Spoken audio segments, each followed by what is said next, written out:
Okay, here I am with the Cybertruck, just getting it loaded up here. It is the evening before, so it is Tuesday, February 25th. It is beautiful here. By the way, 2025, Tuesday, February 25th, 2025, and it's beautiful here in the Dallas-Fort Worth area. 70 plus degrees out. I've got the Cybertruck sitting here, starting to get it loaded up with the stuff I can put in it tonight. I've got the Rivian here charging. It's going to go back in the garage. It's been used a lot today, so it's going to get pulled back in here and be in the garage while we're road tripping.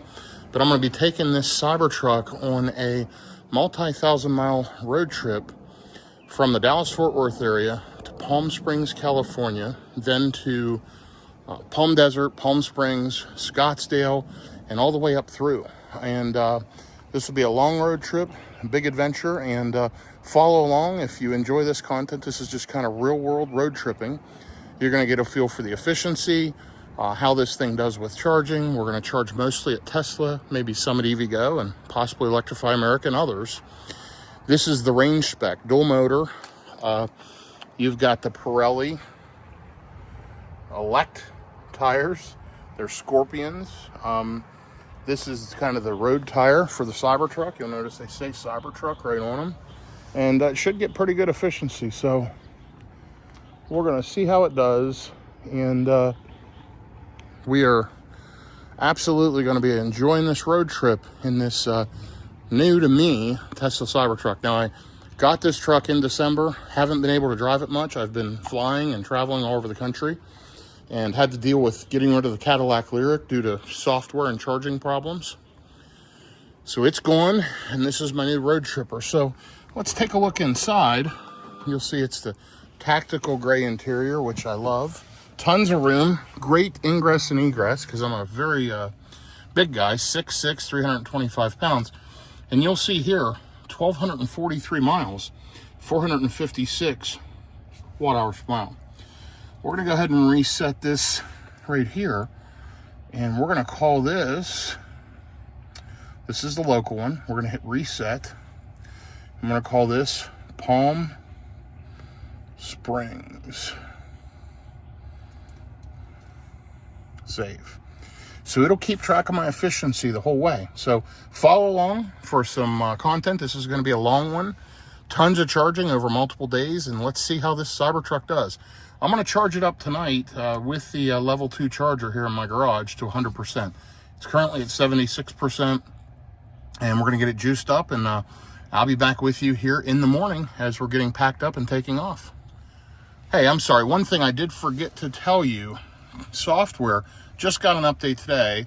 I'm on full self-driving 13.2.8, so this is the latest software that came to the truck. And I got the software release notes on it today. It just downloaded this update last night.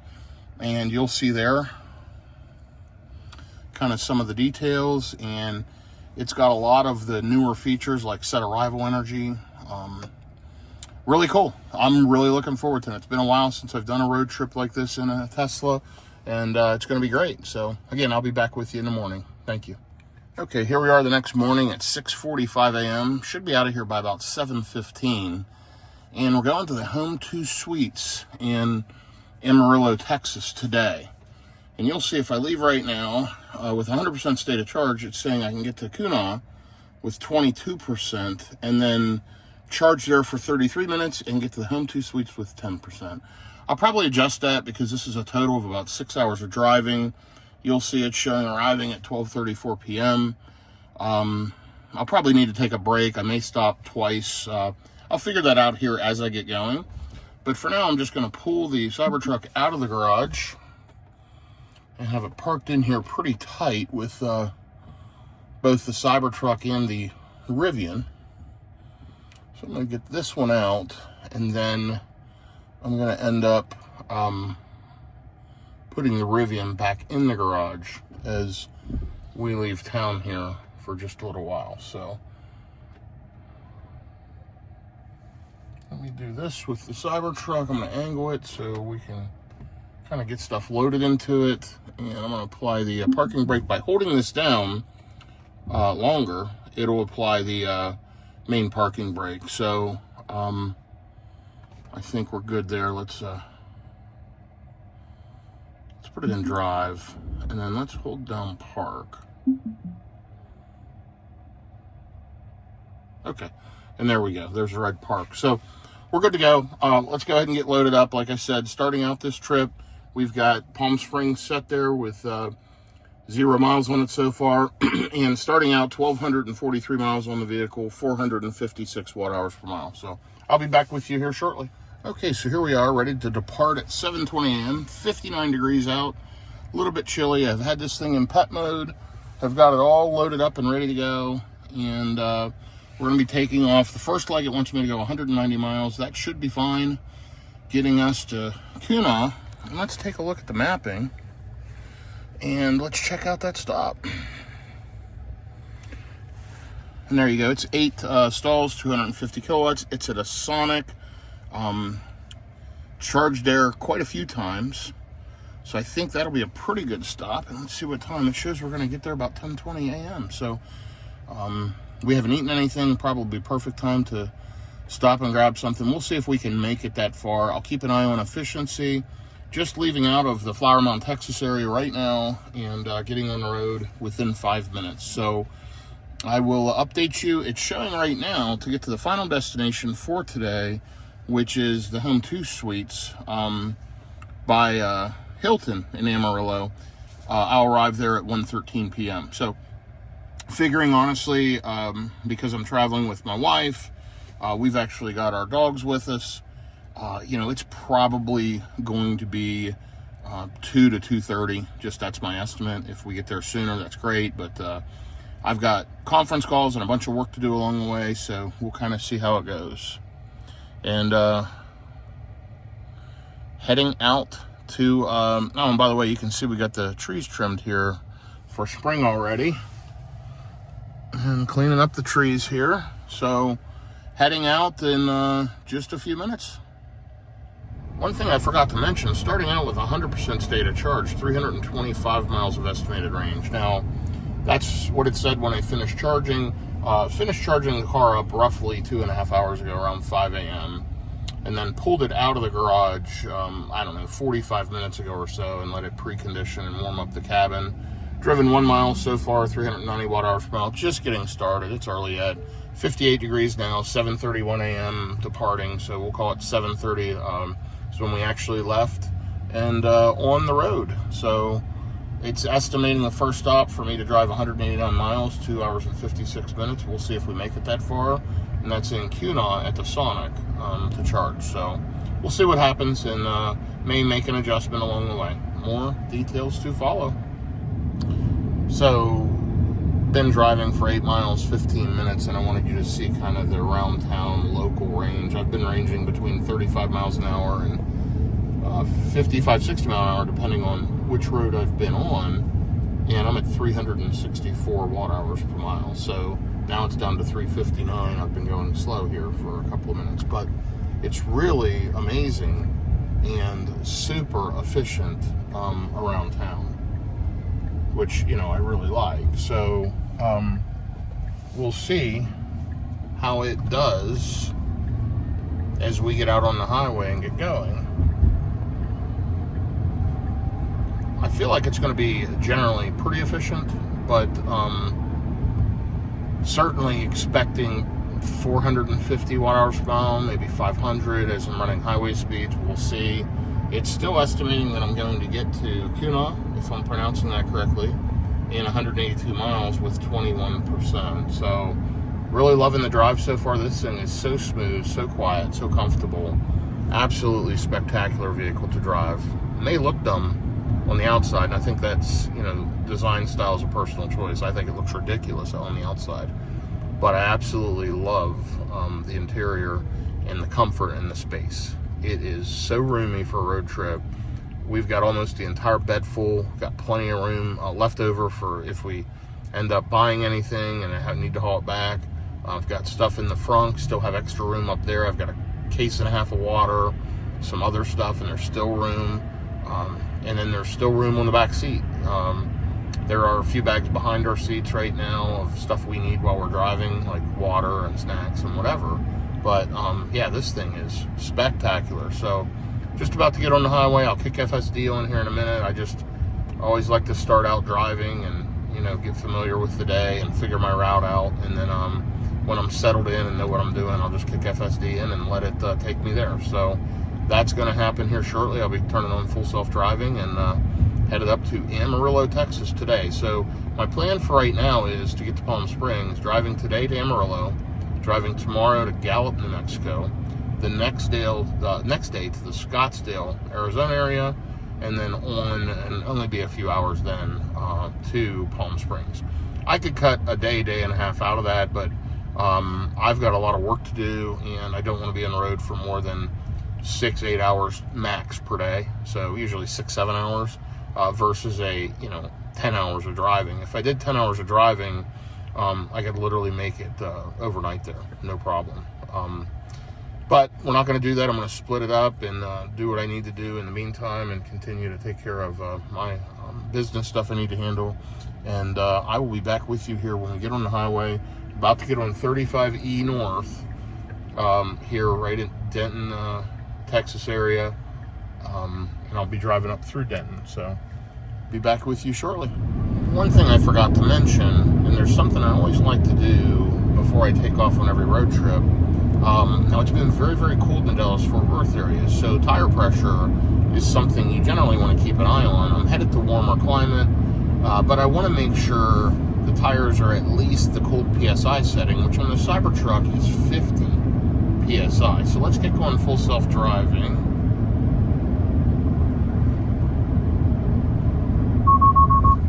I'm going to go ahead and shut that off. I'm not sure, it wasn't engaging, but I'll deal with that in a second. But let's take a look right here. If we swipe, you can see your tire pressure, which is really great. In the Cybertruck, you can see ride height under the chassis and in the front, or total height. But yeah, I'm about 52 PSI, 51, 52, which is great because I've been driving now for about a half an hour. I started out at 50, and you can click this screen and it pulls it up over there, and it'll show you your recommended tire pressure, also your last tire service mileage. So really handy tool, great feature, and very intuitive. So you just swipe down here, and if I swipe one more time, it'll show me the music choice or podcast or whatever media you're playing. So again, I like to keep it on this setting to watch my consumption, but yeah, that's really a great feature. And starting out the trip right with proper tire pressure. It's a beautiful day, by the way. Headed up through the north side of Texas, headed up kind of northwest, and I'll be heading into Amarillo. So I'll keep updating you here as we go. Okay, so I thought I'd give you an efficiency update. I've been running at a max speed of 75, which, by the way, attention monitoring unavailable, device detected in hand. That's pretty cool. So that means I just need to keep my hand on the wheel, which I haven't for the last 20 or so minutes. But anyway, 52 total minutes of driving, 42 miles, 446 watt-hours per mile, running at a max of 75. I am on a 75-mile-an-hour highway. I'm fine with that. I just find it's relaxing and more comfortable. I don't need to be running 80 or above. This is just fine. And still showing we're going to get to the supercharger now with 22% and 10:28 a.m. So we'll see how that goes. But I am riding along. Might need to make a quick pit stop here along the way. And so that may add a little bit of time, 10 or 15 minutes, but we'll see how that goes. Anyway, should be to that supercharger here in just a little bit. More info to follow. By the way, you gotta love FSD. Check that out. The car just changes lanes, does what it needs to do. Absolutely spectacular.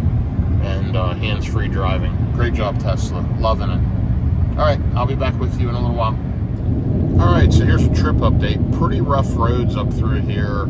Pretty inefficient, but there is a new section coming up, and I'm about to get on that, and it'll quiet down as well as improve efficiency. But 463 watt-hours per mile for the first 72 miles.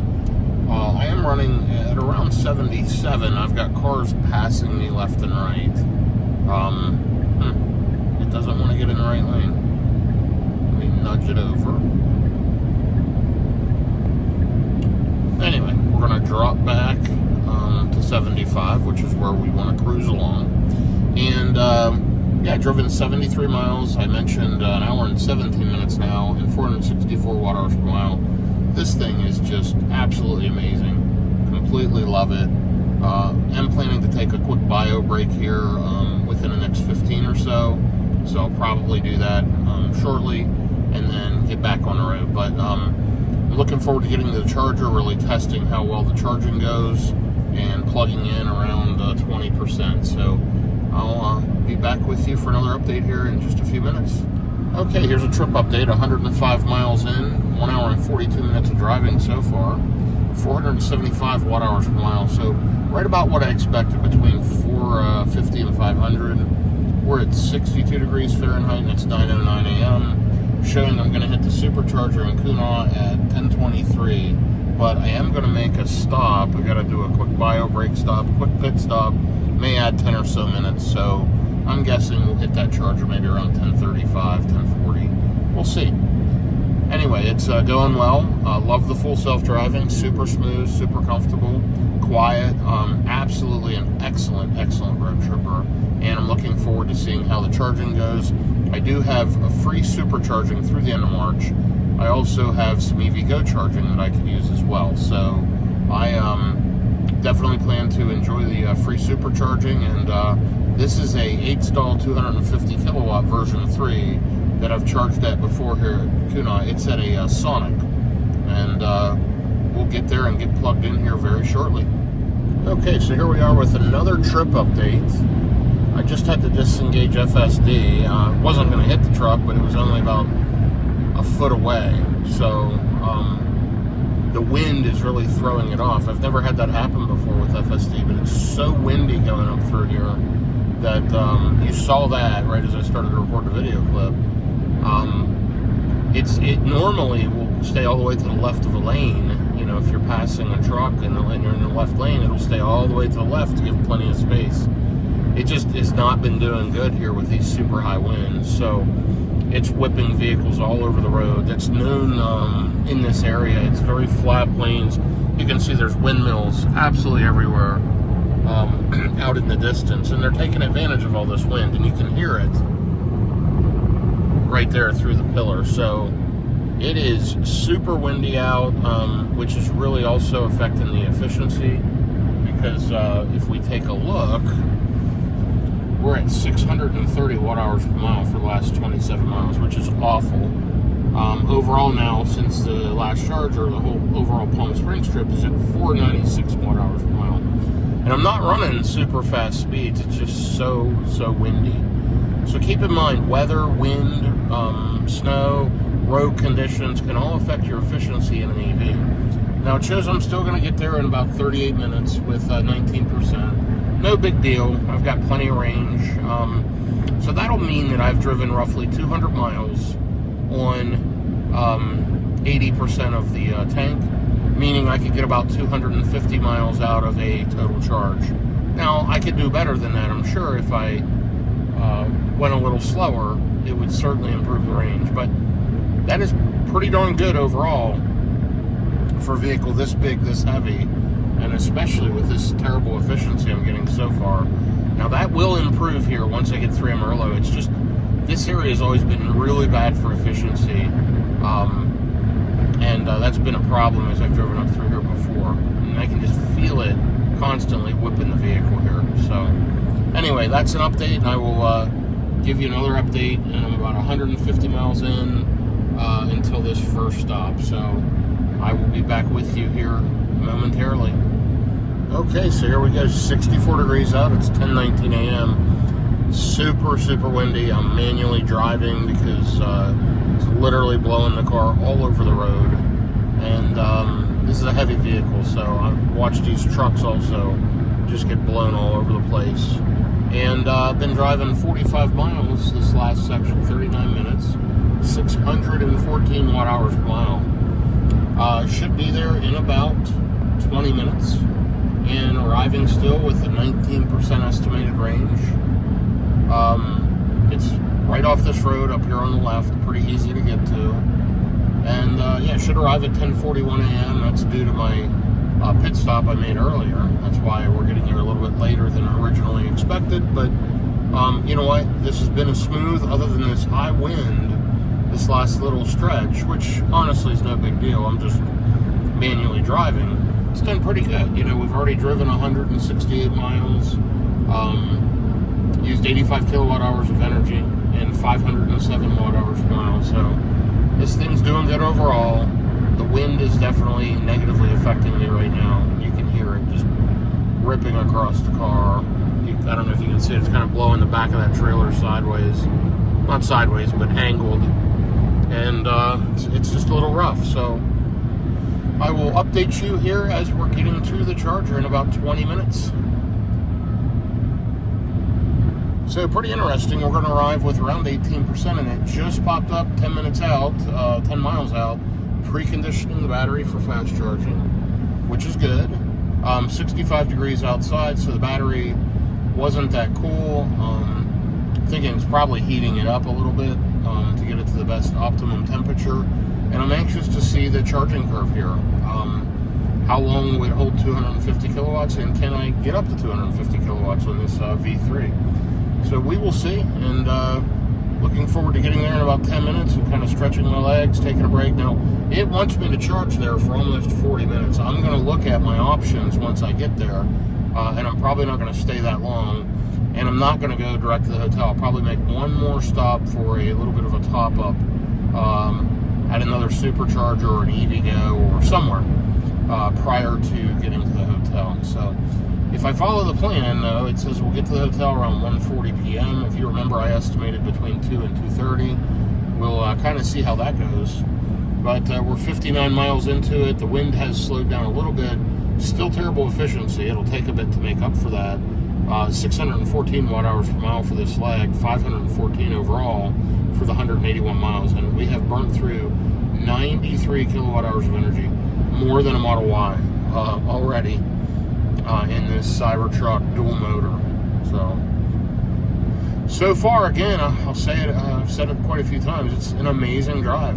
Very comfortable. I'm super happy with this thing so far, and going to definitely put some miles on it over the next few days, and looking forward to doing that. Only 1,425 miles on this thing so far, so that's going to get doubled up and tripled up here pretty quickly. Anyway, I'll be checking back in with you here in 7 or 8 minutes. Okay, I thought you might want to see a little of the scenery here as we head into Kuna, and I believe I'm pronouncing that correctly. Anyone that's from the area, please let me know. I know I was corrected probably a year or two ago on one of my videos, and they gave me the correct pronunciation, and I do believe it's Kuna. Q-U-A-N-A-H. And interesting area here. But yeah, we're about a mile up here on the left side. We'll get pulled into these chargers. Right now it's showing that there's 6 of them available. It looks like there's 2 Teslas that are charging. This is a kind of charging desert up through here, especially for CCS. Tesla has some options, but between here and Amarillo, there's really not a lot. Because normally I would only maybe charge for 15 minutes and roll on to the next charger. I don't know that I'm going to have that option. So we'll see when we get up here. And I'm certainly going to explore all of my charging options, and I'll use PlugShare and ChargeWay, and I'll look at CCS charging between here and Amarillo, but I may be forced to do a 30-minute top-up, so, which is probably about 10 more minutes than it would normally take us for a quick break. So we'll see how it goes. Let me flip my view here. I like this view where I can see exactly where I'm pulling in.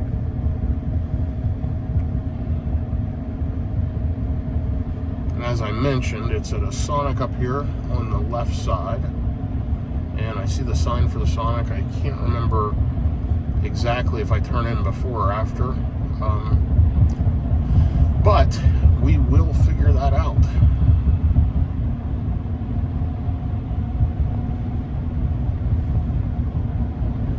And as I mentioned, a pretty interesting area.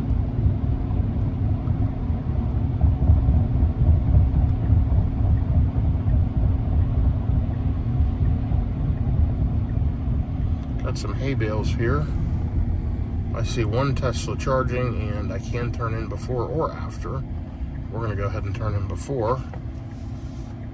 And let's go ahead and get across here.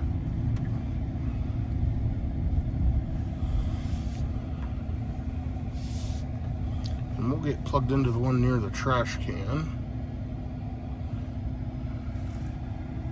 Stall 1D. Let's go ahead and get backed in.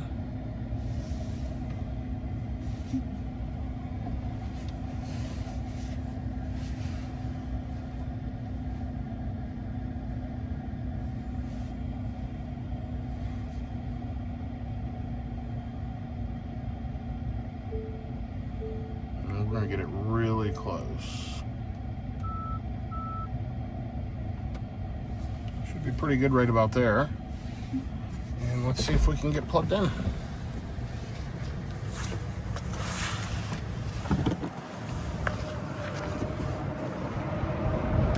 Might not even be back far enough.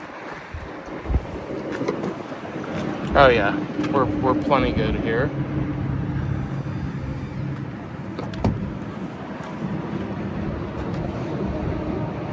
Flashing blue, which means we're communicating. And green will mean we're charging. So there we go, we're all green.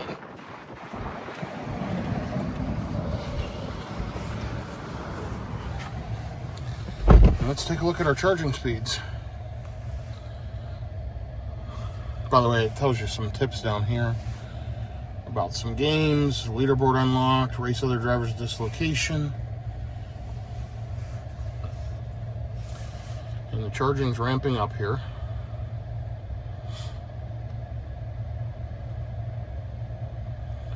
To 160 kilowatts, 172, 185, 197, 211, 223, 234, 246 kilowatts, 257, and holding.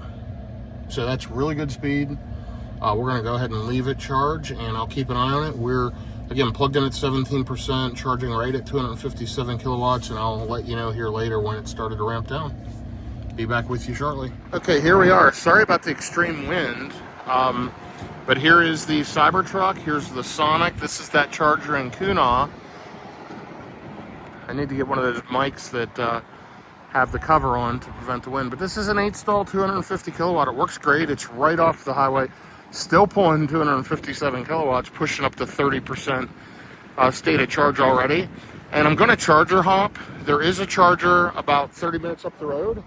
And then there is another charger on the east side of Amarillo. So I can save some time doing that. Plus, we'll need to stop anyway.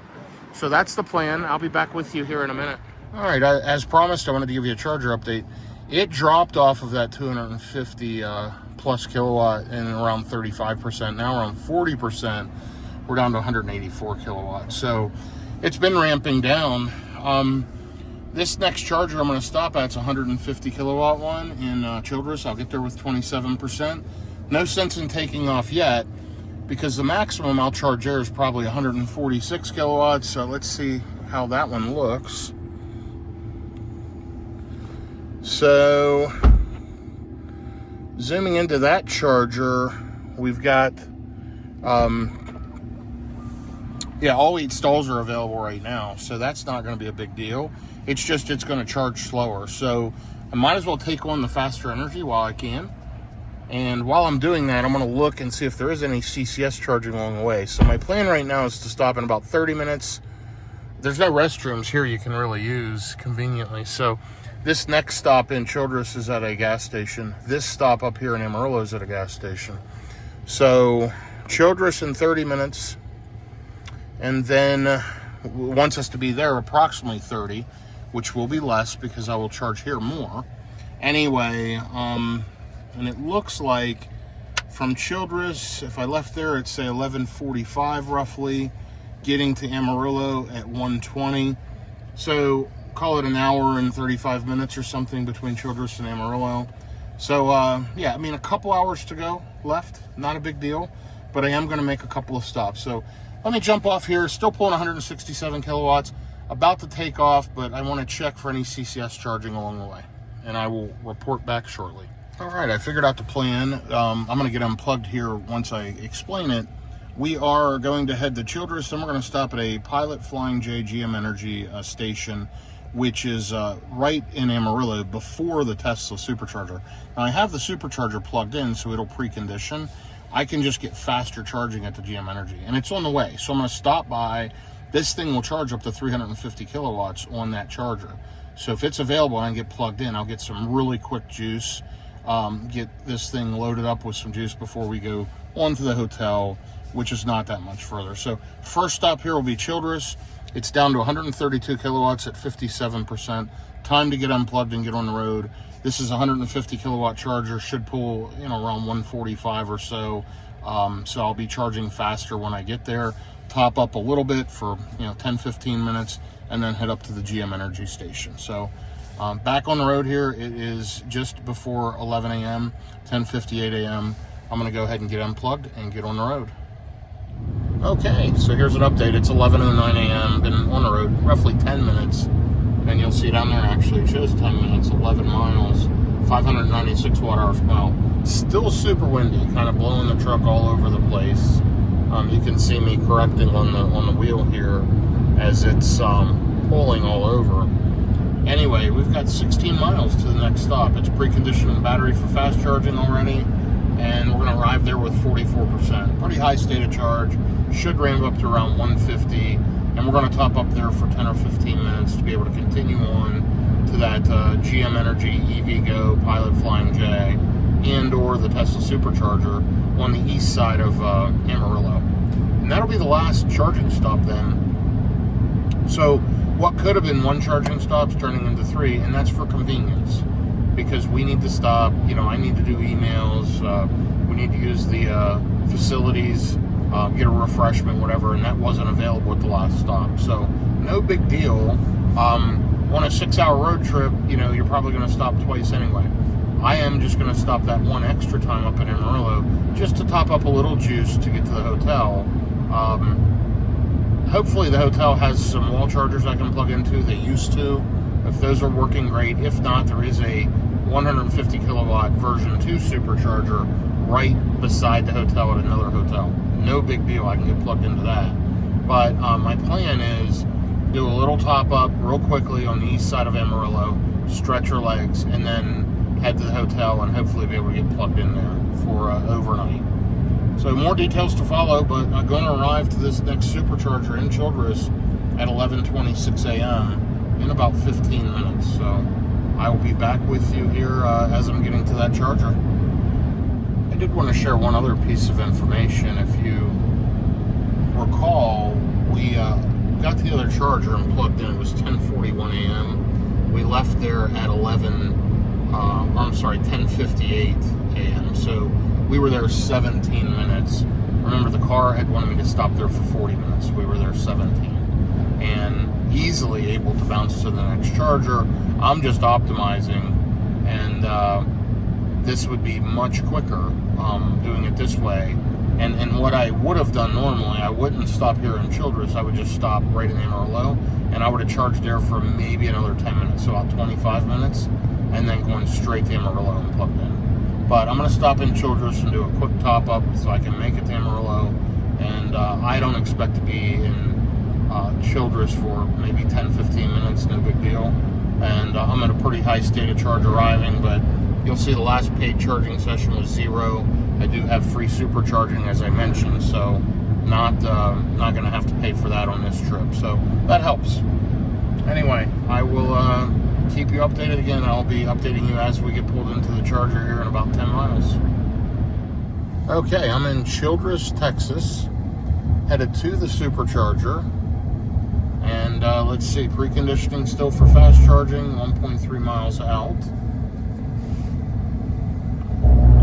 And we have driven 27 miles, 23 minutes, 613 watt-hours per mile. Boy, that wind is really, really hurting efficiency today. Hopefully we'll make up for that tomorrow with better efficiency, but overall on the Palm Springs trip, you'll see 217 miles, 115 kilowatt hours of energy and 528 watt hours per mile. Pushing 1,500 miles on this Cybertruck and enjoying every mile. But yeah, so I'm going to be pulling in the charger up here, and I thought you may want to follow along.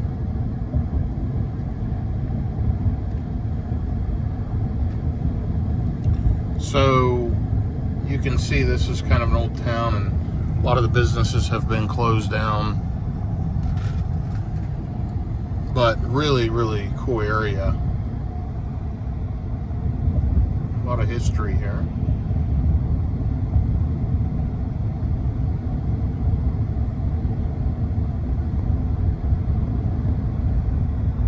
And let's see, we are half a mile out. And I'm trying to remember where this one is. I'm not sure, to be honest. We will see. Looks like it shows it's a Phillips 66. I'm sure I've juiced up here before. I can't remember, to be honest. So let's see what it is. 0.3 of a mile. We're certainly getting closer here. And I'm starting to look for the chargers.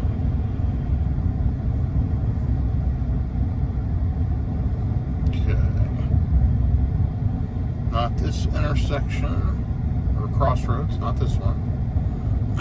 Looks like it's right past this Phillips 66. And let's see. Yep, okay. Right here on the right side of the Phillips. And let's go ahead and pull in here and get over here to the chargers. And it looks like we've got one Tesla here charging now. And we're going to give it a little bit of space and get plugged in here on the side. We're going to plug into 2A.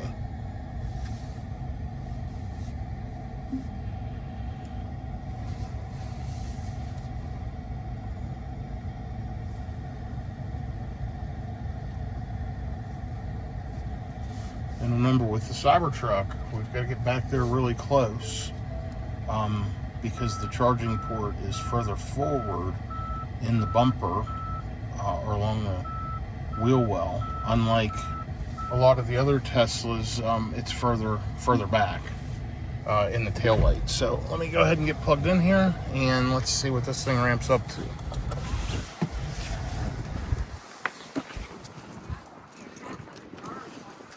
Okay, I'll give it a shot. Thank you. We'll see if it works. If not, it might. If not, I'll move. Thank you, though. Okay, it shows it's communicating.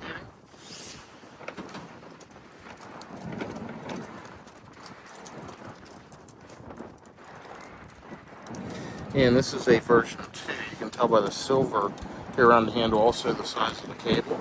And we are charging. And she said she couldn't get it to charge, so I may have to move the car. Let's see if it ramps up to normal speed.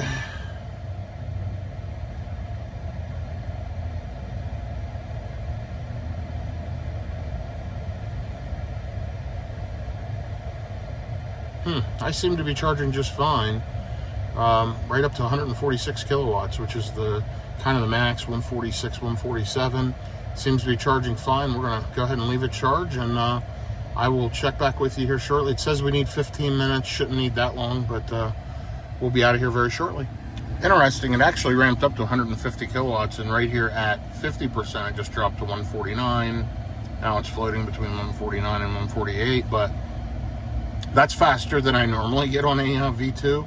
Normally I'm 142 to 146 max on a Model Y or whatever, so it's actually charging a few kilowatt hours faster. And yeah, so it's working. Already put on 9 kilowatt hours of energy. It's doing good. It's holding steady. This is kind of impressive to me at 50% to be pulling 150 kilowatts. I'm pleased with that. Shows if I leave right now, I'll get there with minus 4%.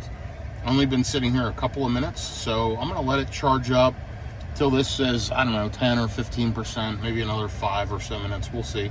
But I will update you here as I'm getting ready to take off. And my wife went inside this convenience store, gas station. It's a Phillips 66, but it's called Pack-A-Sack. So she's in there right now. So I couldn't leave if I wanted to. But anyway, yeah, it's still, look, 52% since we've been talking. Still pulling 148, 149. Pretty steady. Really decent charging. I'm pleasantly surprised. And far more consistent than the Cadillac Lyriq that I had to sell back to Cadillac because I could not road trip in it. It was absolutely awful. The software, the charging, I do not recommend that car. Love the car. If you road trip at all often, don't buy it. If you road trip once a year and it's your main daily driver, it's a great car. Absolutely phenomenal car, but not good for road tripping. I had to get rid of mine. Right now I'm limited to this Tesla Cybertruck and our Rivian R1T. That's the only two vehicles we have currently, besides some gas vehicles I have in Virginia that I use. Beyond that, I am considering a new Model Y. I don't think I'm going to take the launch edition that I ordered. I think I'm going to wait for the standard Model Y because I think the launch edition is just too expensive, and I can probably save $10,000 waiting. And they've said now they're going to refresh the Model S and X, so I may wait and look and see what the new refresh Model X looks like here at the end of the year. According to one of the Tesla engineers, they're going to announce the refresh information by the end of the year. So if that's the case, I don't know yet. I'm thinking probably here in June or July I'll take delivery of a new Model Y as another vehicle in my fleet of vehicles, but still holding just absolutely rock steady at 55%. And since we've been talking, we've jumped like 5%. This is just holding at 149. This is great. Really great, and I'm glad I jumped off that last charger when I did. I think I timed it perfectly. This is phenomenal right now. So it's kind of weird here. It adjusted and showing the Childress charger. So let me hit edit trip and hit done. And we're going to say continue trip. Well, it says you have enough energy, and it's telling me to go to Childress for 7 minutes. So it'll update here in a minute, but it showed there briefly I would have 1% if I skip this Childress charger. So I'll tell you what I think I can do. Let me minimize that. I think I can just say remove all charging stops, because I already have these manually plugged in. And this will tell me what I need to know. So there you go.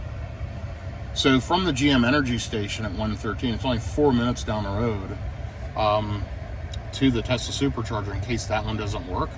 And you can see if I leave right now, I'm going to arrive with 2%. So I'm still going to sit here. She's still inside there. And I'm still pulling 145 kilowatts now at 57, 58%. So it is dropping now.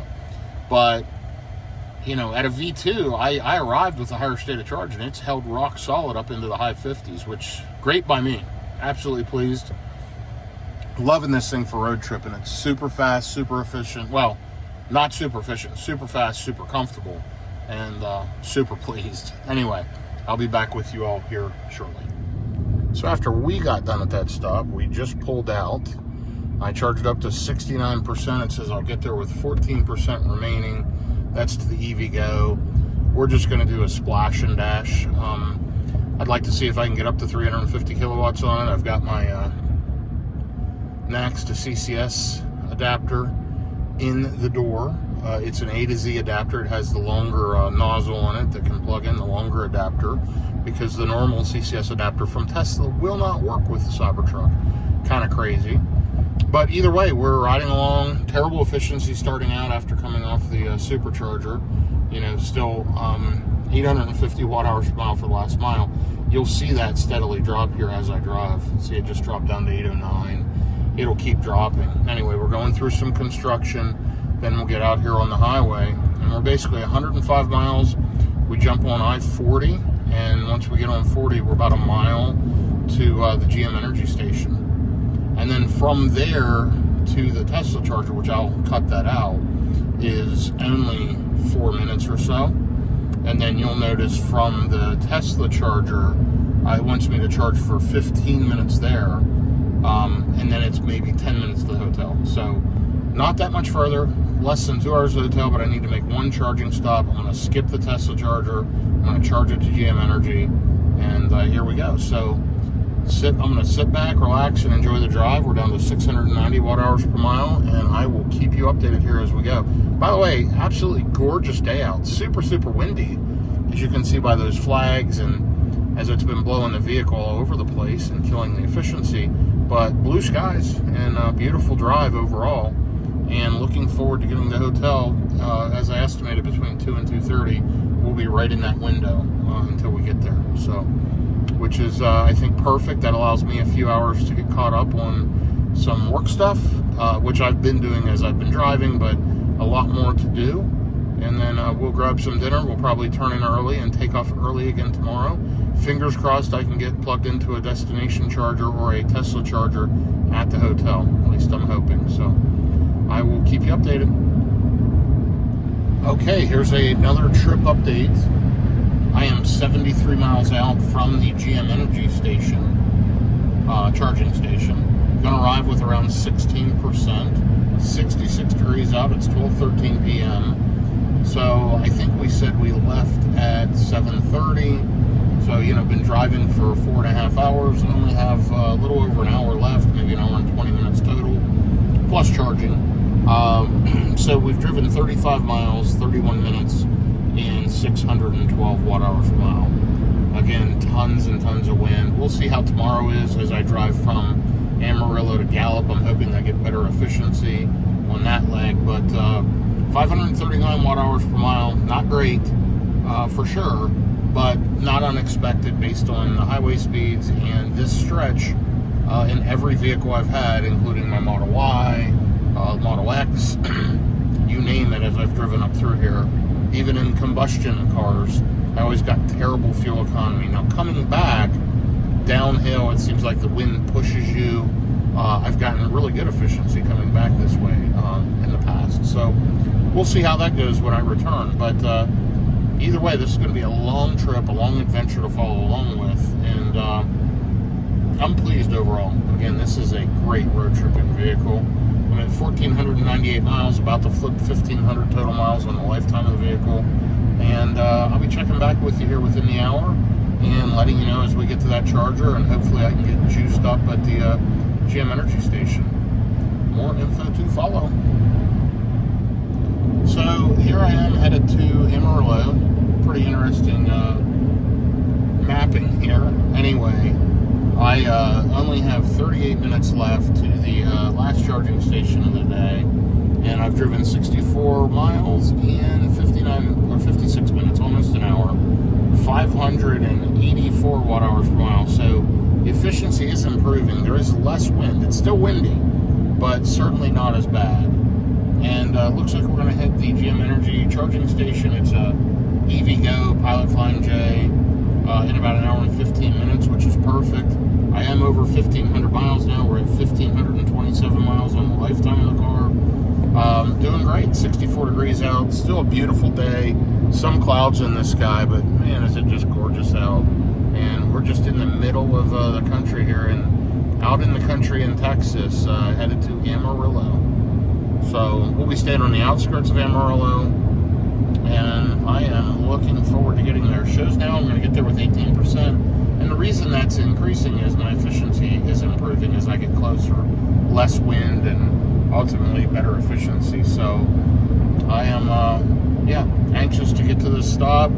Just a quick juice up and then take off, and hopefully we can get over 300 kilowatts of charging. I really enjoy the tech and kind of watching the charging and the speeds, and so happy to be back in a Tesla and to be rid of the Cadillac and not road tripping in it. That was a absolute mess, and ultimately ended up being a mistake. I enjoyed the car, but I should have held off and waited until they got their technology improved.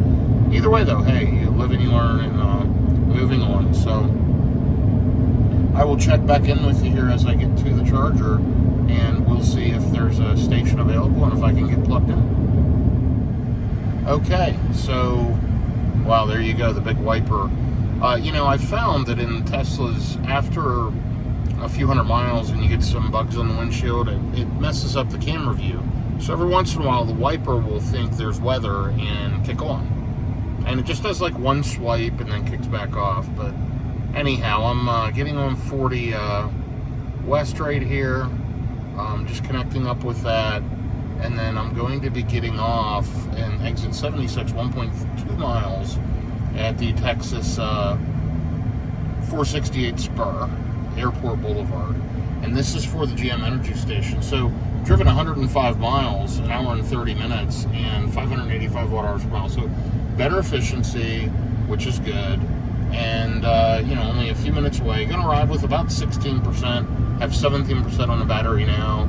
I was able to pick up the speed a little bit because the wind is pretty much non-existent now.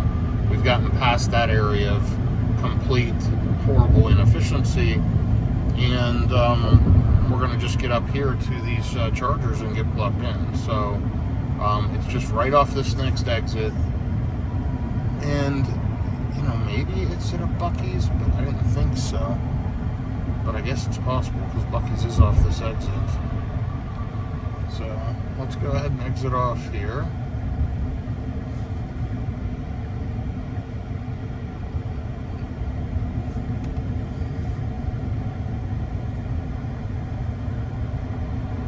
Yeah, I don't think it's at the Bucky's.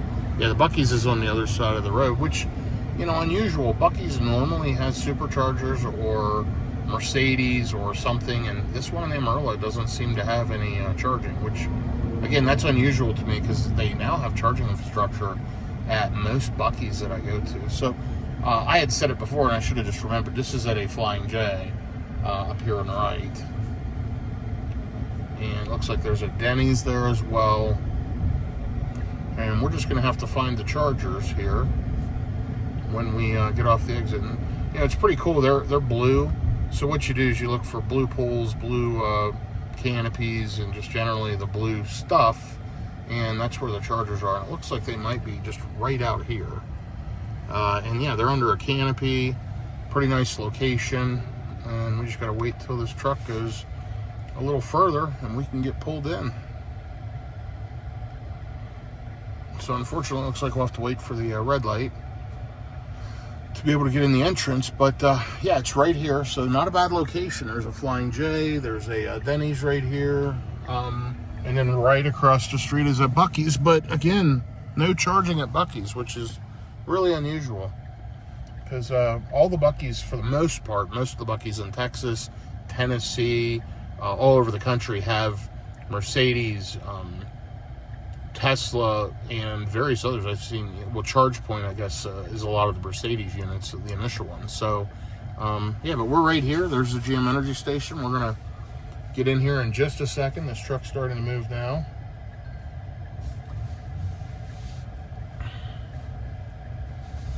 Let's figure out the best way to get the Cybertruck situated in order to get it plugged in. So I think my best bet is going to be to back in right here on this end spot.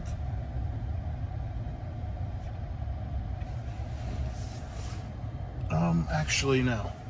We're going to go over one. We're going to pull into this one. We're going to back into that one.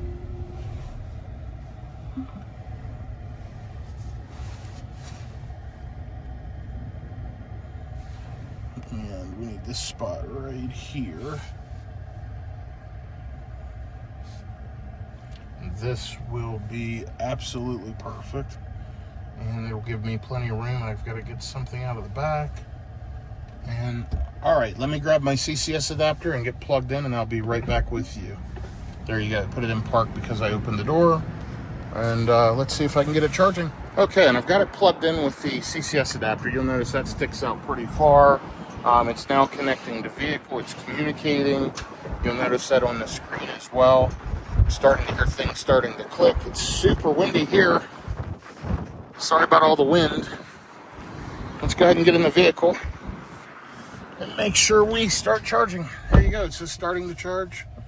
And this one should be faster than the Tesla superchargers because this is up to 350 kilowatts, and the Cybertruck can charge up to 500 kilowatts, although no Tesla chargers currently support that. So it's ramping right up. We're already up to 167 kilowatts, 222, 269, 308 kilowatts, 315.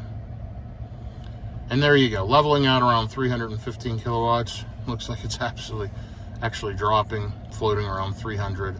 Either way though, much faster charging than if I were going to Tesla, and I'm gonna let it sit here and juice up for just a little bit. So I will be back with you shortly. All right, so unfortunately it's dropped super fast for some reason. I don't know if it's an issue with this station or what's going on, because I had great charging throughout the day, but I mean, it's still over 200 kilowatts, so I'm not gonna move, and there's no need to stop at the Tesla charger. I'm gonna go right to the hotel. Only 12 miles away. If I left right now, I'm gonna get to the hotel with 18%. Sentry mode does not work below 20%. So I just need to sit here for a couple of minutes. I should be able to charge at the hotel, but I wanna make sure the video system's working, just because you never know, and you want Sentry mode. So already it's up to 19%. We're gonna let that get up to 25 or 30% down here, and I'm gonna take off.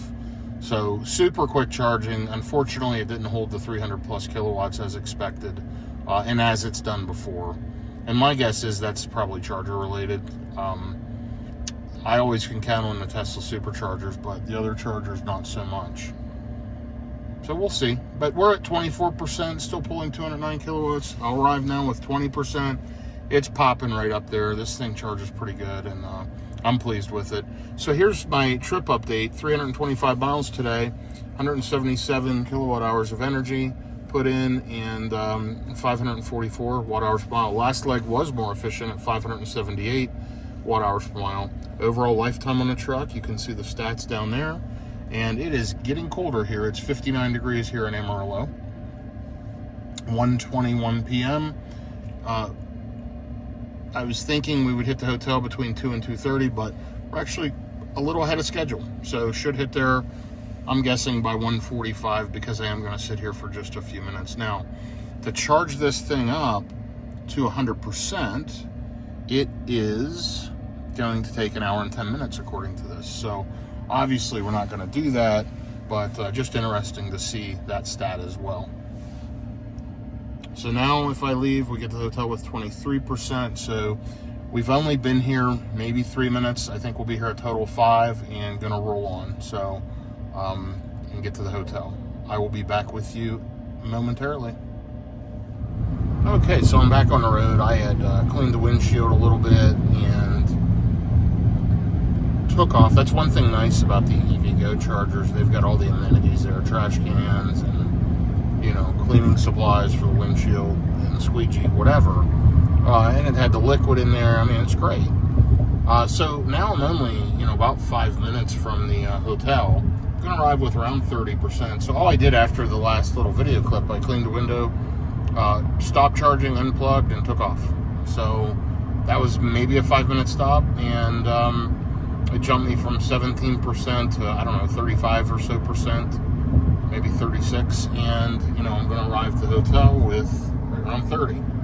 So that's perfect, and that's kind of it for today. I may be able to give you a closing clip today, but we'll be starting back up in the morning. Hopefully I can get plugged in and get this thing charging at the hotel, and get unloaded and get checked in the room. A little bit of an early check-in. I've got some work to do, and this video will continue on tomorrow from Amarillo to Gallup, New Mexico. It's a little further than today's trip, and but we'll leave early and head out and get on the road. So should be fun.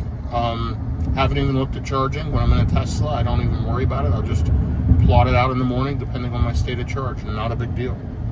Super easy. As you saw today, I frankly made 2 unnecessary stops, but I chose to, and now it's off to the hotel. So I will I guess you'll see the instant next clip. I'm not sure when that'll be, either later today or tomorrow. So continue on. Okay, good morning. So here I am at the Hilton Home 2 Suites by Hilton in Amarillo. There's a Tesla charger there on the other side of the Ford. The charging cable is broken, and I'm plugged into this one. The truck is at 100%. It is preconditioning. Have it in pet mode. It finished charging about an hour ago, and I've had it preconditioning since then. Let's take a look at what we're at. Okay, so it's at 98%, 318 miles. And a couple of Century Mode events to see. And one is me. And here's another one.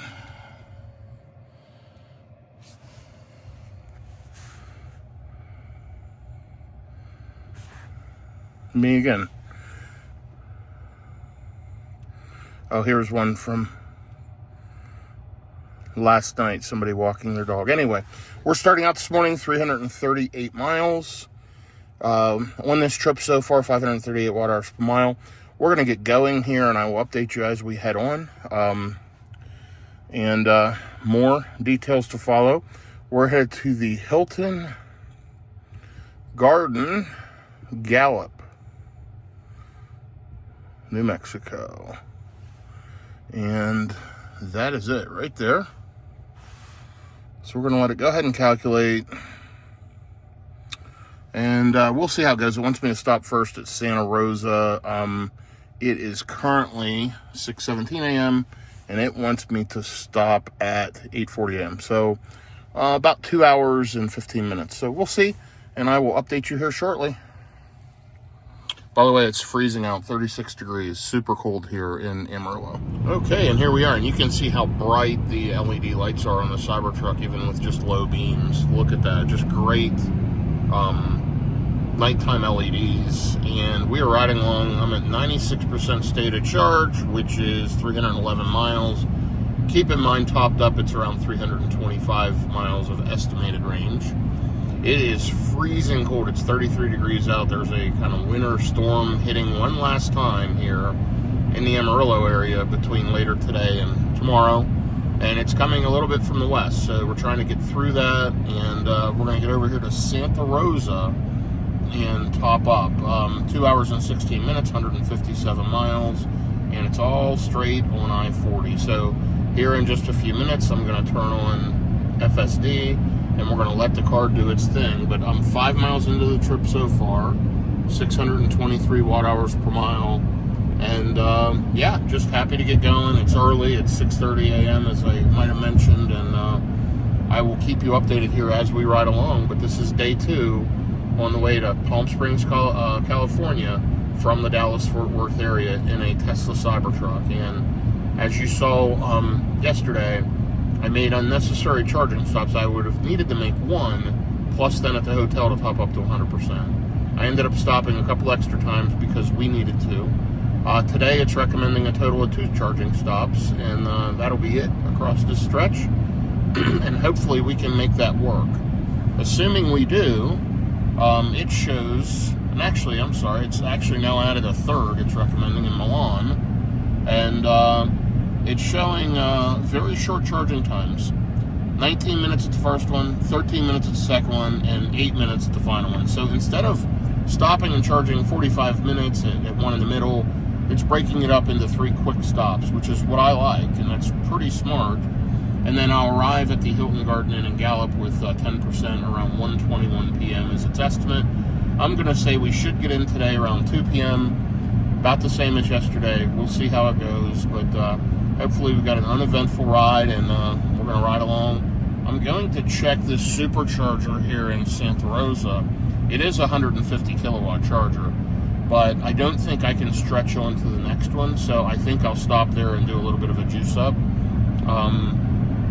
Yeah, so that's the plan. But this is a V2, so if you're in a non-Tesla charger, or a non-Tesla charging capable car, frankly, any non-Tesla can't charge at this V2. So this Santa Rosa, which is the next stop and a long distance from Amarillo, it's the only option. So that's kind of interesting. Anyway, we're going to set the FSD, we're going to ride along, and I will keep you updated. And one last quick comment. That's on the old historic Route 66. Charged there before. It's a pretty cool little stop, and I'll make sure to video that for you as we drive through.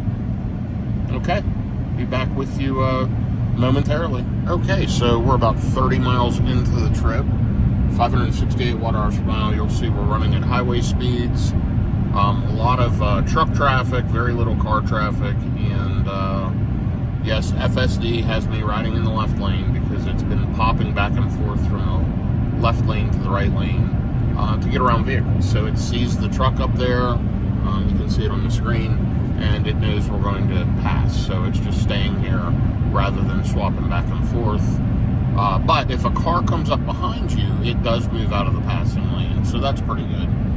131 miles to go, less than 2 hours, and shows I'm going to arrive with 24% at 8:48 a.m. Of course, the car's showing me looking away, and so pay attention to the road. But yeah, this is super smooth, super comfortable, and very uneventful. We're going to cross into New Mexico in about 34 miles, and then just driving across essentially the desert, all the way out to California. So this is pretty desolate through these stretches, and not a ton of stuff for sure, but it's a very, very interesting drive. Now you'll notice it's switching to the right lane now because it knows there's no cars coming for a while. So it sees one way up in the distance, but because it's so far up there, it'll switch to the right lane, it'll ride along, and then as we get closer, it'll pass. So let's just follow along and kind of watch that. 27 degrees out, it's below freezing, so it's gotten very, very cold. And fortunately, we're not in any precipitation, so the roads are dry, and we're doing good. So I was hoping to make it through this kind of winter storm front that's coming through that area before we hit any rain or whatever. So let's hope we can do that. It is looking very, very dark up here ahead, so we'll kind of see what happens. But there's a rest area. Truck pull off.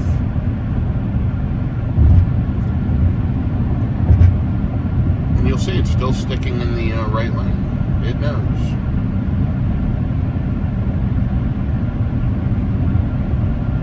FSD really does a great job. It makes the whole driving part uneventful and much more peaceful and much more relaxed. So efficiency-wise, we're not doing great, but we are running at higher speeds. And again, it's freezing temps. Now it dropped down to 26 degrees, so I can feel the cold through the windows of the vehicle. I mean, it is that cold. So the HVAC system is having to crank to keep the battery warm, to keep the vehicle warm in these sub-freezing temperatures, sub-freezing Fahrenheit temperatures. That's why we're running at 572 watt-hours per mile. Now, if it was 60, 70 degrees right now, 80 degrees, we'd probably be in the between 450 and 500, as I thought we would be. I didn't realize it would be this cold on that stretch. So now we're switching lanes again, and just going to pass this pickup truck. So yeah, FSD is really doing wonderful. I'm going to keep running it, and we will be making continual progress here towards this next charger in Santa Rosa. Interesting that it's a V2, and it's really the only option between here and Albuquerque. So, pretty wild. Or one of the only options between here and Albuquerque. Anyway, pretty wild. I'll be back with you shortly. Okay, so the sun is starting to come up. You can see it is 7:20 a.m., but it is even colder. It's 27 degrees out, so very, very cold. Efficiency has improved just a little bit. It's 560 watt-hours per mile. FSD is doing a great job, and truly enjoying the drive. Not a ton of wind today, which is why we're getting better efficiency than yesterday, but this cold is now affecting the efficiency. So just hopefully it warms up over the next day or so. Looked like yesterday it was 85 in the Scottsdale, Arizona area, and where we were it was 45. So should be experiencing much warmer temperatures in the next day or so. But guess what? We are crossing into New Mexico. Here is the "Welcome to New Mexico, the Land of Enchantment" sign, and immediately the roads change, and you kind of feel like you crossed the state line. So here's another New Mexico True welcomes you. So here we go. 1,646 miles on the car, on the Cybertruck. Again, it's doing a fantastic job. Great job, Tesla. Really a wonderful road tripper, ton of room, ton of space, and extra room. Normally, when I road trip, I'm running out of space. Even in the Rivian, it gets tight. This thing's just got so much space for storage. Under the back seat, I've got the storage bin, and then of course the whole bed, as well as under the bed where I have all the chargers and adapters and cables. So pretty happy with it. Enjoying it so far, and going to do the charger in 95 miles. By the way, this is a really loud road, but 95 miles and about 22% arrival. I'd estimate probably around 20% till we get there. But showing we're going to arrive at 7:44 a.m., which is a little bit of an improvement from what we originally had estimated. And again, I'm letting FSD do the job. So 67 miles in, 556 watt hours per mile, 55 minutes. So making decent time, been fairly uneventful, which is good. And I'm glad we didn't hit any rain, and let's hope we don't hit any today. And let's just hope the weather warms up here as we get over here to Santa Rosa. So riding on here through the desert in New Mexico. Absolutely beautiful scenery here as I'm driving through New Mexico. I think this is amazing. You know, as you drive up and down these rolling hills, just really, really cool. Check that out.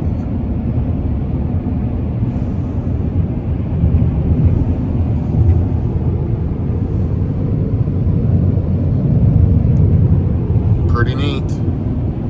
Anyway, it's warmed up a little bit. The sun is up. It's 34 degrees out, 6:41 a.m. 91 miles into the trip. And yeah, you'll see an hour and 14 minutes and 560 watt hours per mile. I'm in a pretty rough section of road right now.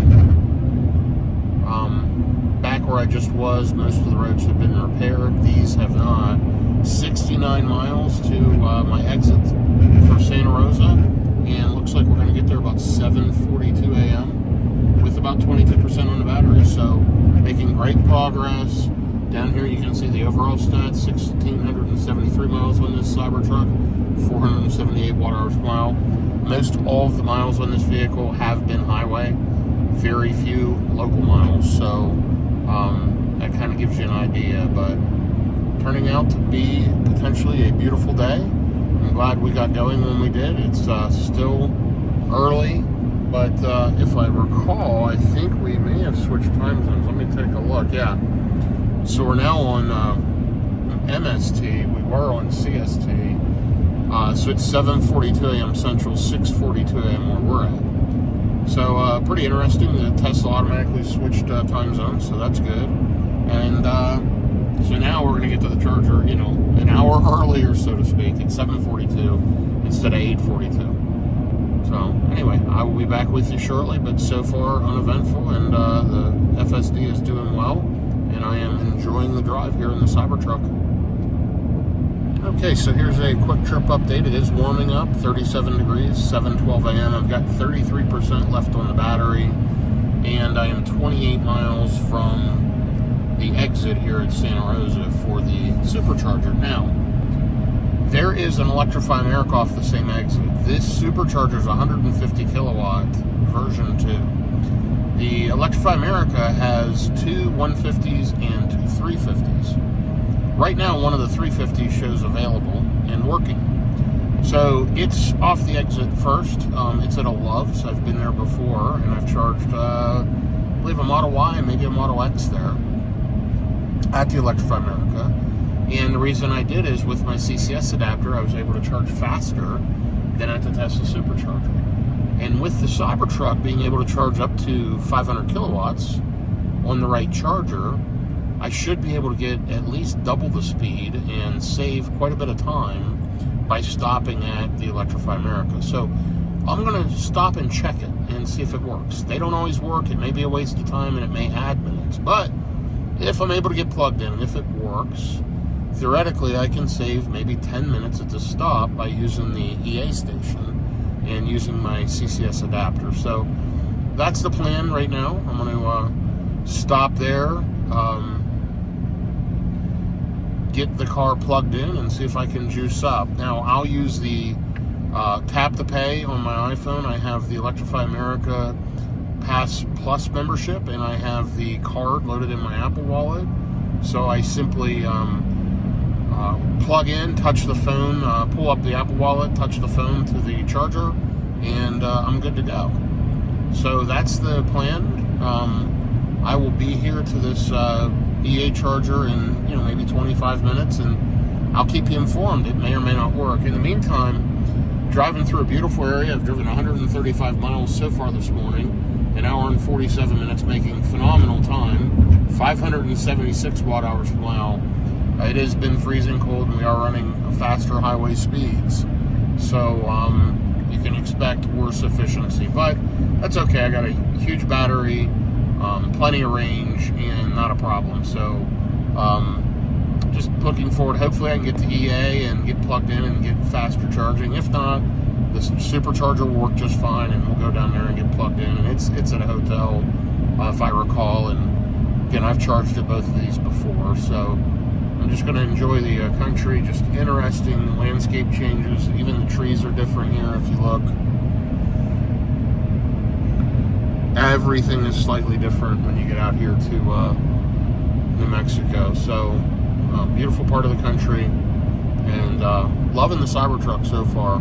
1,717 miles on it, so racking up the miles, and just enjoying the drive here this morning. So I'll be back with you here momentarily as I get closer to the exit. Sean, I'm going to arrive at 7:37 a.m. Since I started out, I think I've knocked maybe 15 minutes off the estimated time, which is great, and that'll save time in the day. So I'll be back with you very shortly. Okay, so I'm about 11 minutes out, and it just popped up preconditioning the battery for fast charging. You'll see it's 10 miles to the exit, 11 miles total, and we've driven 150 miles, almost 2 hours, 577 watt hours per mile. It's warming up, 40 degrees, smooth drive, beautiful country, car's wonderful. So far, it's been a good road trip this morning, and hoping to get to this Electrify America charger and get fast juice. We'll see what happens, and be there in just a couple of minutes, and I'll be back with you to update you. In the meantime, just kind of showing you the landscape here as we ride through middle of New Mexico, headed to Santa Rosa. Take a look at that as I come up over this rolling hill.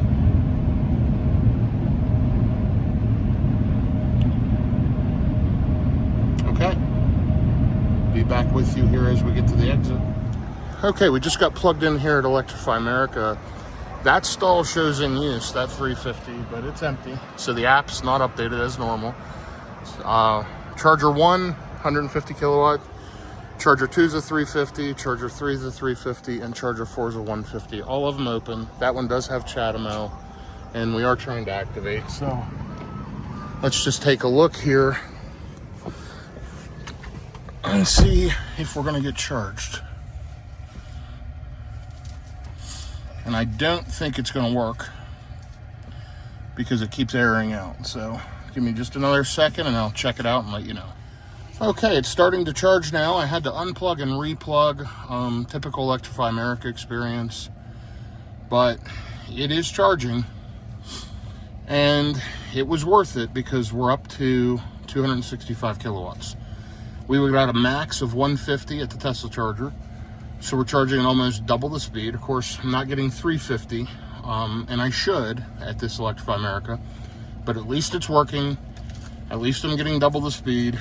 And it is ramping up slightly, 267 kilowatts. And we'll keep an eye on it, and I'll let you know how long it holds that. So it says, it still thinks I'm gonna go to Santa Rosa.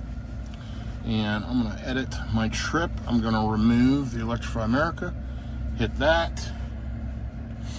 So it's wanting me to go to Santa Rosa for 22 minutes and then on to Albuquerque.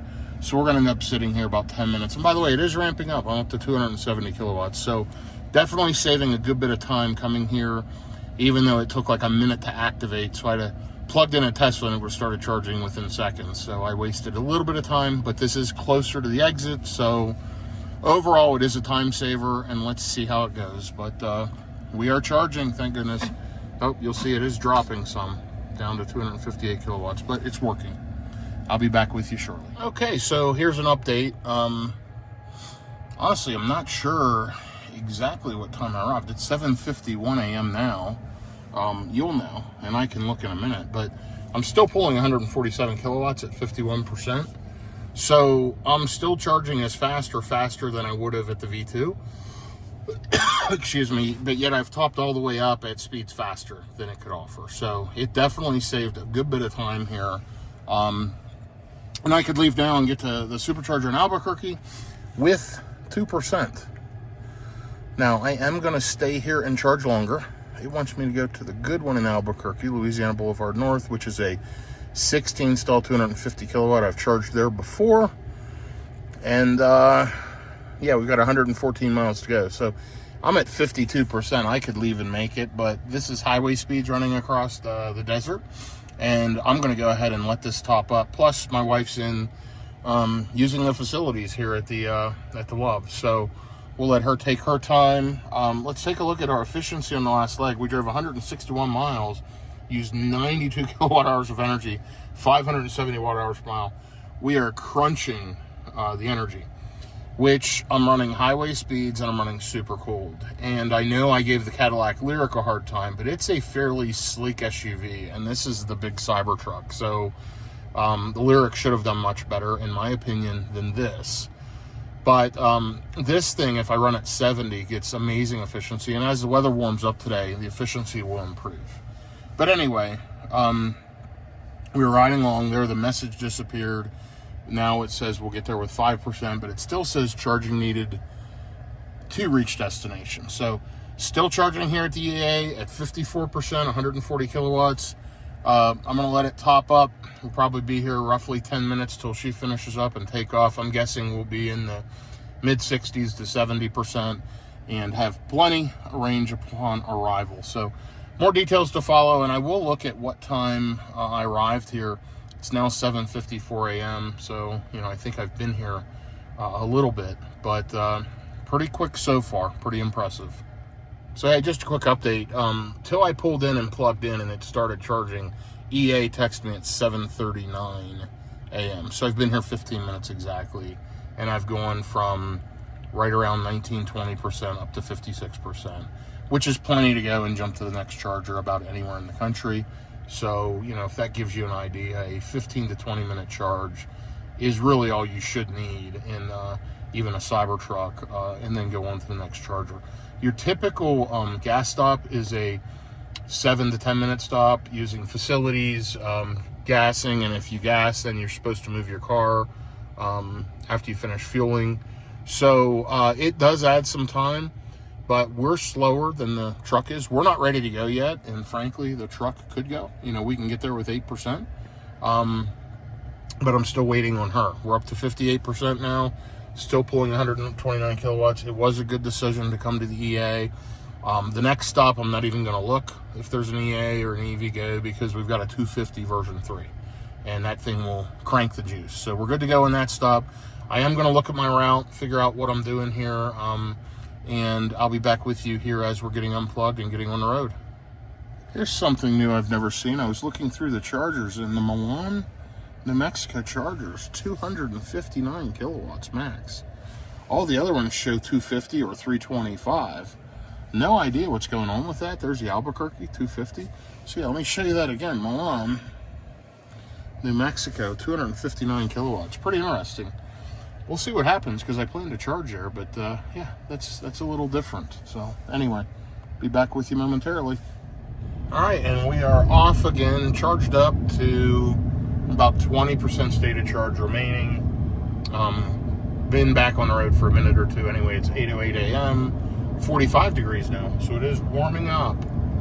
And we are back on the road with the Cybertruck. Got 113 miles to go.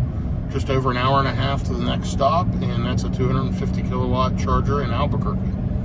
So we'll be there pretty quick. We're going to turn FSD on, kick back, relax, and enjoy the ride. And I will update you here in between and as we go. But overall, to be honest, the EA station probably saved a little bit of time, but what you didn't see was about a minute or two before we finished charging, it just randomly stopped. The charger had an error and failed. I had to restart charging, which then adds another 30 seconds or a minute.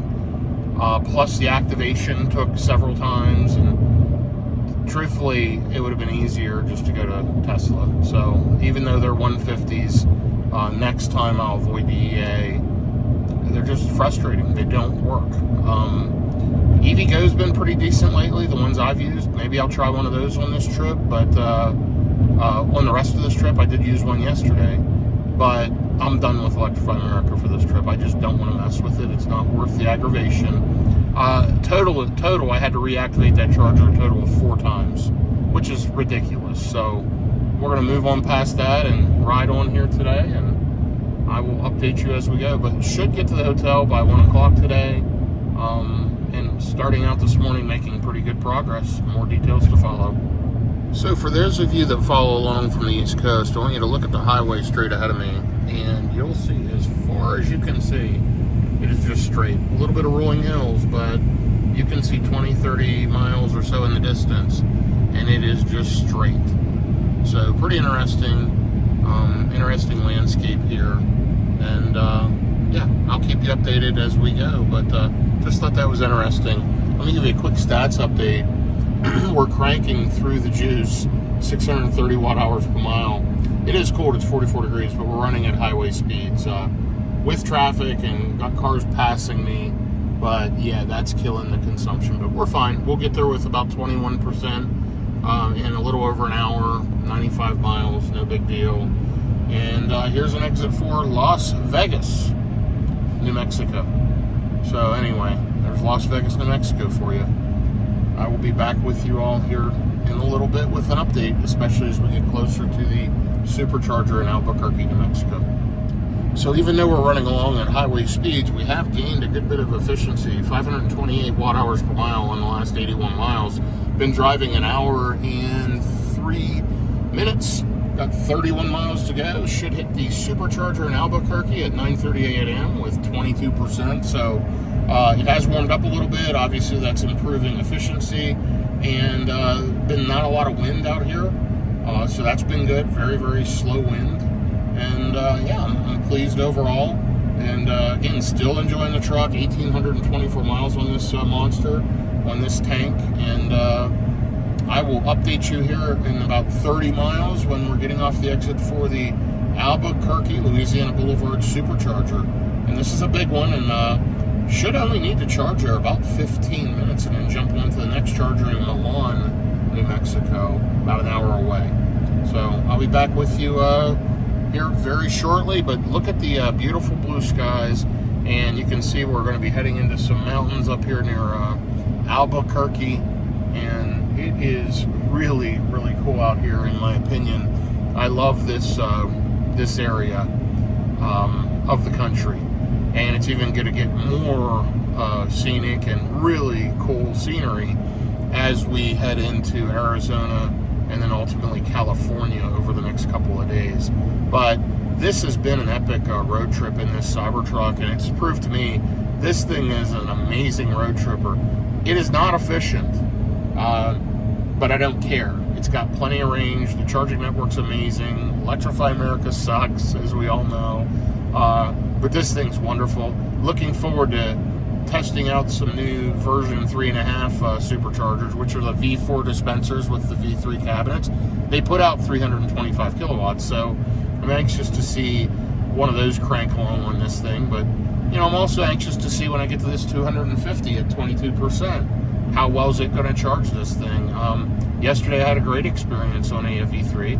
I didn't have such a great experience on the EVgo charger, but it was still decent. It wasn't horrible, but it didn't hold the 300 plus kilowatt like it has in the past. And I found that some of those chargers, again, just aren't as stable as the Tesla superchargers. So I'm really excited when Tesla gets the superchargers opened up with true V4 cabinets and dispensers, and we can do 500 kilowatt charging. That'll be epic. But loving this truck, and be back with you again in a moment. So because it's so cold and we are running at highway speeds, preconditioning for fast charging kicked on about 24 miles from the supercharger. So it's warming the battery up, getting it to optimum temperature to get the maximum charging rate, which is great. And yeah, I just found that interesting and wanted to share. The last couple of stops was about 10 miles before. This time it's about 23 miles ahead of time that it's doing that. So there's some signs. Albuquerque's 28 miles, Grants, New Mexico 103, and Gallup 163 miles. So here we go. Look at this area. Really, really cool.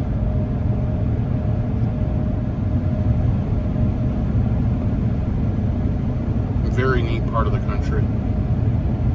Okay, I will update you as we get to the charger. Here's some of the scenery around the Albuquerque area. It's not maybe what some people would expect. You know, there's kind of a big hill there, kind of a mountain I'm coming down through. So certainly not what I expected the first time I was here many, many years ago. I honestly thought it was just flat and kind of desert, but that is not the case.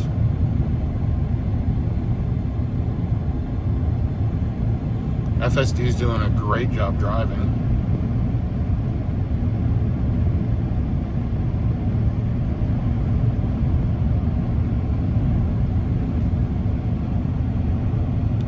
So we're just kind of on the outskirts of Albuquerque now. You can see a bunch of houses and developing through that area. Still preconditioned the battery. 98 miles, 520 watt hours per mile, an hour and 15 minutes. And I've got about 15 miles to go.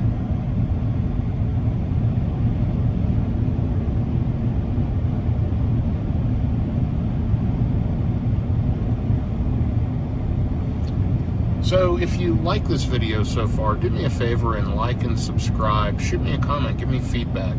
Positive, negative, or otherwise. I appreciate all comments. And certainly, if you've enjoyed this, that's good. That's the whole point. This is just real world road tripping in an EV. You know, I travel extensively for a living, and I road trip almost every week. And I catch these videos so you can kind of get a feel for how does that go? What's it look like in an EV road tripping across the country? Does it hold me up? Does it cause delays? And honestly, I don't have an issue with it. I actually enjoy it better than road tripping in a gas car. It's kind of fun to me, planning the logistics out. Now, I don't think it's for everybody. And I think EVs can be for everybody if you can set up charging at home. Use this every day. Your gas station is at home. You're not going to have to go to the gas station anymore. You just plug in at home. Takes seconds, just like your cell phone. You don't have to take it somewhere to charge it. You'll charge your vehicle at home. This is for road tripping, what I'm doing. Most people do that maybe once a year. So if you're road tripping once a year and you have a Tesla, it's pretty easy.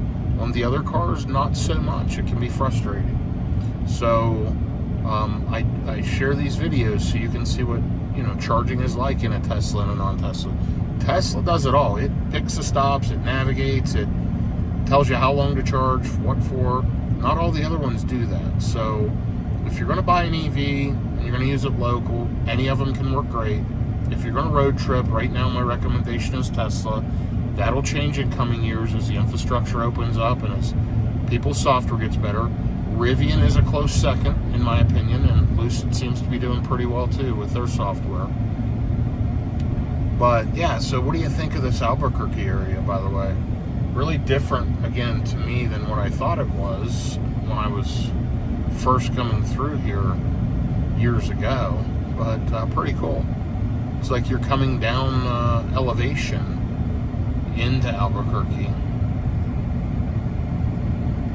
And by the way, my efficiency is getting better, 521 watt hours per mile. Still not great, but I've been running at pretty fast highway speeds all day, and much better than it was yesterday for sure.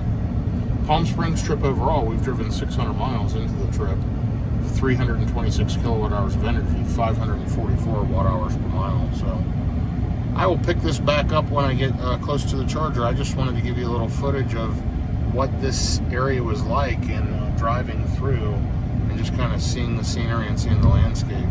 I think it's pretty neat, and really, really cool landscape. Okay, I'll be back shortly. Okay, just getting off the exit now. Just was flipped off by some random person, stuck their arm out the window and held it out there and flipped us off in this 49-degree weather because I'm in a Cybertruck. I think that's absolutely awesome. Love it. I love that people, they don't know who I am. They have no idea what I do, if I'm a good person or a bad person, but they flip me off because of the car I purchased. And the whole politics thing and buying cars just blows my mind. I've never bought a car, anything to do with politics. And yet these people are flipping me off because I drive a Cybertruck. Because of Elon or whatever. It's the dumbest thing I've ever heard of. And I would love to get comments on that. I think it's absolutely asinine. And anybody that thinks that, you're ridiculous. So please comment. Give me some great comments. Give me that negative feedback. I love it. Keep it coming. And please, more of you flip me off. I think it's absolutely hilarious. It made my day. Probably just fantastic. I mean, that's so stupid. Anyway, riding along here, almost to the supercharger. 12 stalls, 250 kilowatt. I think there's 12. Let me take a quick look on the screen. That's a 16 stall, 12 available. So there's 4 in use. And yeah, it's just right up the road here. Still preconditioning, should rip along at 250 kilowatts for a while. It's telling me just to be there for a short 15-minute charge. And yeah, it's right up here on the right. Charged at this one before, and this should be quick and easy. I will be back with you in just a few minutes. I literally just plugged in and we're charging already. Stall 2B. Several cars here. And let's just take a look, by the way. There are 6 EA 350 kilowatt chargers right over there. And you can say, why didn't I just plug into those? They're all available because I don't want to mess with EA. I'm so tired of all that ridiculousness. So if for some reason these chargers aren't pulling 200 kilowatts, then I may switch out. But these are thin cable, version 3, and it's ramping up.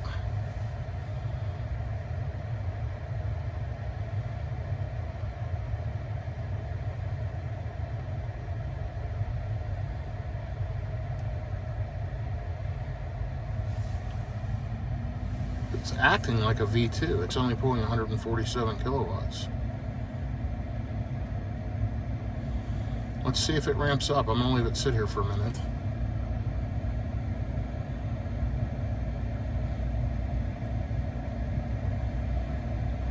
Yeah, this isn't right.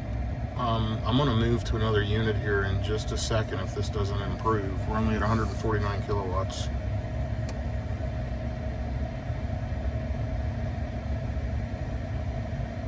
Which would be fine. I only need 8 more minutes, but I think I'm gonna move the car here.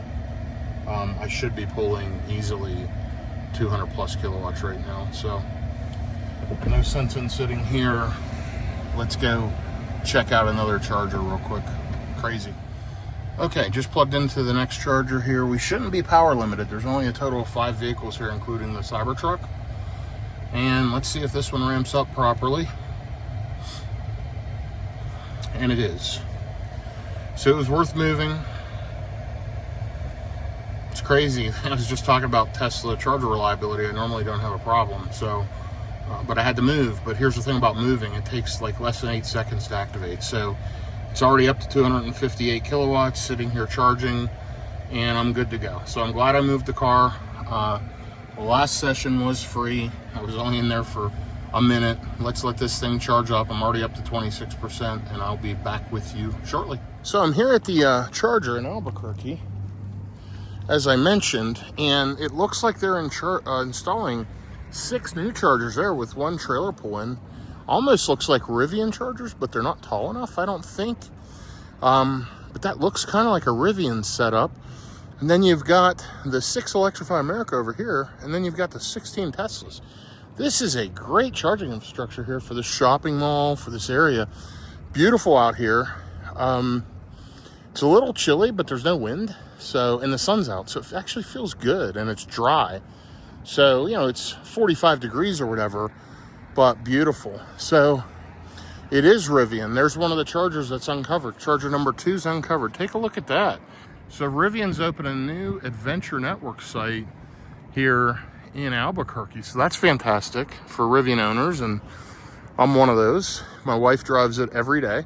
And back here's the superchargers with the Cybertruck right there. Looks ridiculous, but man, is it comfortable. Boy, do I like it. So anyway, I'm charged up and good to go, but we wanted to go for a quick walk. So we're gonna do that and then take off here in just a few minutes. So I'll be back in the car with you shortly. Okay, we went for a short walk. It's put on 36 kilowatt hours of energy in a very short period of time. Still charging at 139 kilowatts. I will get to my destination with 20%, so I'm good to go to unplug, but just waiting on my wife to walk back to the car and we're gonna take off. So another good charging stop overall, other than the extra plug-in. So I'll be back with you here momentarily. Okay, back on the road again. Just finished charging, going to arrive to the next charger with 26%. I've got 80 miles to go. I'm at 59% now, pulled out around 60%. Pretty good efficiency already starting out. Again, I'm out there getting towards the West Coast now, and I've got great efficiency overall. 4 miles, 347 watt hours per mile, so doing well. There's a new Tesla Model 3 and electric plate. That's pretty cool. Nice looking, that's the new red right there. Really sharp. Anyway, nobody else has flipped me off yet. I'm going to go ahead and keep riding along, and I will update you here as we go, but I'm expecting a fairly efficient leg, and just, yeah, got to run a quick 1 hour to the next charger. This will be a quick one, and hopefully uneventful. So this is the other side of Albuquerque, by the way. I'll be back with you momentarily. Okay, so 30 miles in and only 23 minutes, making pretty good time with highway speeds. Only 472 watt hours per mile. Super efficient, out in the middle of the desert, no cell coverage, and gonna arrive with about 26% in Milan, New Mexico. And again, this efficiency has been great, and we have been running highway speeds. So all in all, pretty good. I'm gonna try to keep you updated. I've got to jump on some phone calls, and I'll be back with you for sure by the time we get to the charger. Okay, just finished a bunch of back-to-back phone calls, and only 7 miles out, 6 miles, and you can see not having cell service, what it does to the mapping. Look how that's all blanked out, but no big deal. Preconditioning for fast charging, jumping off in about 6 miles for the charger in Milan, New Mexico. Going to arrive with about 28%. And efficiency is exactly where I would expect it to be, even at highway speeds, flowing with traffic out here on as I head towards the West Coast. 465 watt hours per mile. So very pleased with that. Lifetime on the car, 481. Almost to 2,000 miles on this tank. And driving 80 miles approximately in 1 hour and 1 minute. So I've made decent time. Going to arrive to the supercharger at around 11:05. And it is now up to 50 degrees. Thank goodness it's warming up, almost 50 degrees out. And check out the landscape here. We are in New Mexico, as I mentioned, and almost to Milan, New Mexico, which is kind of out in the desert. And yeah, this is a cool trip. Check this out.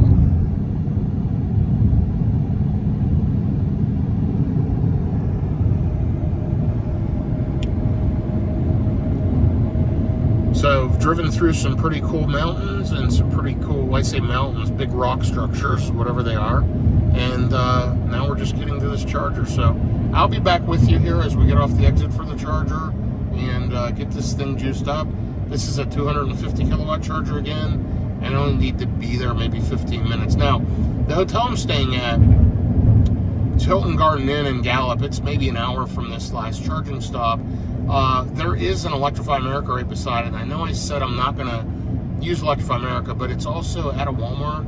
I need to get some supplies, so what I'm going to do is charge here, go to the hotel, check in, then run over to the EA and charge. There is a Tesla supercharger in town a few miles away. If I have to go use that, I can. And if I remember, the one in Gallup is a split V2, V3. It's got half of the chargers are V2s and the other half are V3s. Kind of an old school setup, but it's at a hotel. It works great. Either way, though, we're going to get this thing juiced up one way or another. The hotel does not have charging. Neither of them do. There's only a few hotels in Gallup, and none of them have on-site level 2 charging. So I'm going to want to plug this in, if I'm able to, at the EA while we do some quick shopping and let this thing juice up. So I'll have plenty of juice in the morning to get to my next charging stop for tomorrow in Arizona. And so the plan after this, Gallup, New Mexico today, we'll hit there by 1 o'clock, hopefully latest. And then the next stop is going to be in Scottsdale, Arizona tomorrow. And that's only about a 4-hour ride tomorrow. I've got some meetings and stuff to take care of there. And then I'll be in Palm Springs the next day, and that's only a 4 or 5-hour ride. So pretty quick, short road trips the next 2 days. But this has been a 694-mile road trip so far, and taking my time doing it over several days because I've got meetings, phone calls, and a lot of business to take care of. Still preconditioning. We'll get a feel for the charging rate, plugging in at 28%. It should pull 250 kilowatts or close to until the mid 30%, and then it starts tapering down. But I noticed this thing still holds around 150 kilowatts at 50+%. So I like that. And honestly, it's got a big pack on it, which is why it feels like it charges better. But I'm happy with the charging times on this Cybertruck. It's decent for me road tripping, and I know others have said it's slow. I think once the 500 kilowatt charging is unlocked, that'll save a few minutes of charge. I think it's going to be great. So I'm actually getting off now for Gallup, or I'm sorry, for Milan. So let's look at this together and see where this is at. I think it's at a Love's Truck Stop, which is not the usual place for a Tesla supercharger, but I've done that a few times. And of course, I charged earlier today at an Electrify America at a Love's. But this is a Tesla supercharger here. And yeah, it's right here, I believe, right in the Love's parking lot. Sure looks like it. Might be at the Marathon across the street. We'll see. Loving the drive-by-wire. You barely turn the steering wheel. It's so responsive and so smooth and easy to drive. So yeah, here they are. They're in the Marathon parking lot, right across the street from the Love. So I was mistaken. But let's go ahead and get over here, get plugged in. These are all pull installs, and we're going to go ahead and get juiced up. I'll be back with you shortly. I'm going to plug in this end unit right here. We're at a trading company, pretty cool. And I'm going to plug right in here and grab some juice. And actually, because we are at a Tesla charger, you can stay with me while I get plugged in. Let me just get pulled up to the right distance. Should be good there. Let's throw it in park. And let's get plugged in. This is a huge charging installation.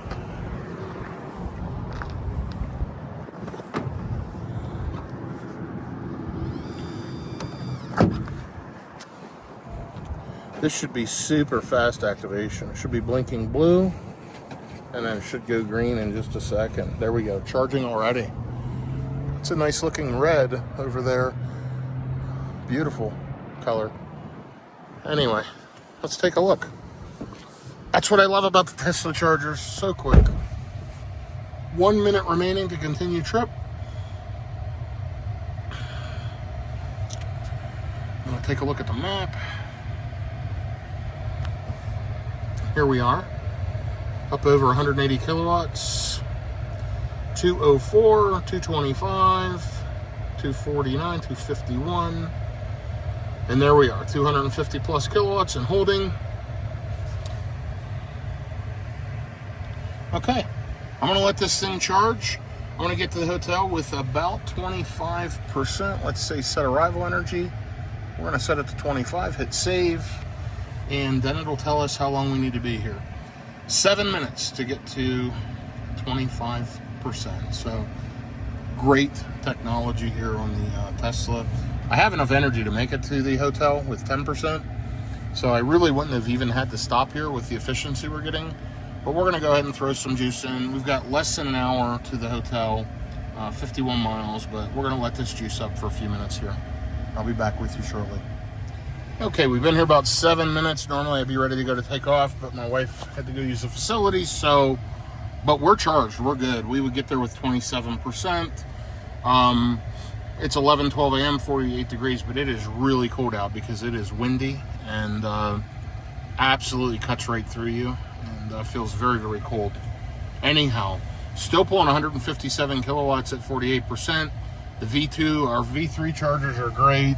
And you can see this set, had some other cars here, but it's totally open. So you got 12 or so stalls there, maybe 10, and then the other one's down there at the end.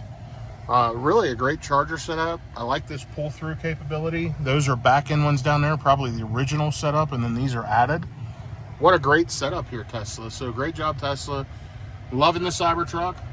459 watt-hours per mile at highway speeds out here in the desert in very cold weather for 84 miles. Now that's decent efficiency for a vehicle this size, and that's kind of what I was expecting in the 450, 400 to 500 mile watt-hours per mile. And it is doing great. Now, I've been saying kilowatt hours per mile. It's watt hours per mile. I'm sorry if I've been saying that wrong this whole video. Anyway, 459 watt hours per mile, and it's better than the lifetime of the car, and that was at pretty fast highway speeds, which you saw some of that. So it's ripping along. We're up to 51%, still holding right at that 150 kilowatts, and gonna get there with 31%. This thing charges great. I am super happy after coming out of that Lyric where I had all those charging problems. Some of the videos you saw, some you didn't. This thing is a road tripper. This is what it should be. Absolutely love the Tesla Cybertruck for road tripping. Tons of room, tons of space, fast charging. It's a beast. Great vehicle. Smooth, quiet, comfortable. Great sound system. Wonderful vehicle, Tesla. Really impressed. So, yeah, look at that. Now I'm going to get there with 32%. I mean, it's cranking here. So pulled in, been here 9 minutes. I mean, that's impressive, folks. So let me know what you think. Again, I mentioned it before, like and subscribe, shoot me comments. Shoot me comments about people flipping off the Cybertruck. That's hilarious. And I may get negative feedback over it. I welcome all feedback. That's great. Keep it coming. Anyway, we'll be riding on. Should get to the hotel here before 12:30. As soon as she gets out here, we'll take off, and I'll get us over there fairly quickly, and we'll hopefully get an early check-in. Thanks for following along today, and I'll try to give you a last update. But so far, Palm Springs trip, almost 700 miles, 527 watt-hours per mile. More details to follow. All right, so I just left, overcharged, took us a little longer, and I had to take care of a few emails and a few phone calls. So that was on us. It's 11:25, probably left there 2 minutes ago. Yeah, down there 2 minutes ago. 1,016 watt-hours per mile, getting up to highway speeds. So, and it's cooling down the pack now after charging because now the battery pack's hot. So, which is fine. You'll see it just drop continually here as I drive. So watch that down there in the bottom left. Now it's down to 915, 893. It'll just keep dropping as we're leveling out and getting efficiency. So I'll show you that in a minute. But 49 degrees out, 11:26 a.m. And yeah, we're only 49 minutes, 56 miles, less than an hour. Just not long at all. And we'll be to the hotel, which is a Hilton Garden Inn in Gallup, New Mexico. There you can see they cut the stone for us to drive through on both sides. Interesting. Again, as I mentioned, almost 700 miles on this Palm Springs trip so far. Just flipped 699. There you can see the efficiency is dropping down. Now we just went uphill, but you can see it's continuing to get better. I will update you here in a little bit as we get closer to the hotel and try to give you an end of the day report, just like I've done every day. Take a look out there at the landscape. Amazing. Absolutely amazing. Beautiful area. So yeah, we're going to ride along. See that? Under 800 watt hours per mile now. And before I get to the destination today, oh no, actually I was looking. We'll be just under 2,000 miles. 1,990 some miles on the Cybertruck. So it's getting a workout this trip, and I'm happy. I'm happy with the charging. It's going well. That one supercharger we had to move, but that's kind of a freak thing. But it was still charging fine. It would have worked. And most people may not have noticed, but I want to get the maximum charging speed. So I moved stalls. Anyhow, I'll be back with you shortly. There you go. What are we down to? 676 watt hours per mile. And I should get decent efficiency, although I will tell you, right when we hit that area, right before we stopped, wind really picked up. So now I'm back in high wind. So I don't think it'll be as efficient as the last leg. And that's okay. Overall lifetime on the truck, 482 watt hours per mile. And looking forward to getting out to the West Coast, or close to the West Coast, Palm Springs area, and getting into the warmer climate. Okay, I'll be back with you in a little bit. Okay, still riding along. I wanted to show you some of the scenery out here. Really different landscape than on the East Coast. So we're 20 miles in, 16 minutes, 521 watt hours per mile. Lots and lots of wind, definitely more traffic. It's midday now, you know. And we're going to arrive with about 45% on the battery in roughly 34 minutes, 38 miles. Getting off exit 20, Munez Boulevard. We're right on the New Mexico-Arizona line. We'll be very, very close there. And yeah, it should be hopefully hitting the hotel by 12:15.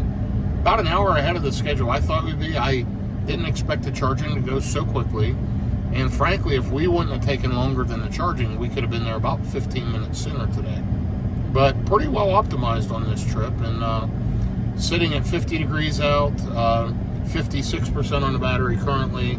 And just, again, heard it this whole entire video, enjoying the drive. I'm really glad I got this Cybertruck. I know it's polarizing, but it is so smooth, so comfortable. Just absolutely amazing. I will be back with you here as we get to the to the hotel in Gallup, New Mexico. All right, here's another trip update. 41 miles in, 31 minutes, 451 watt hours per mile. Incredible efficiency for this dual motor Cybertruck here as I'm riding along to Gallup, New Mexico. Going to be there in 17 minutes. Been a good road trip today. Leaving the hotel a little before 6:30, arriving to the hotel before 12:30. So pretty quick. Quick charging, comfortable. 49 degrees out, and 1,981 miles on the Cybertruck. So we're going to arrive with just under 2,000 miles, and you'll see it's 480 watt hours per mile overall lifetime.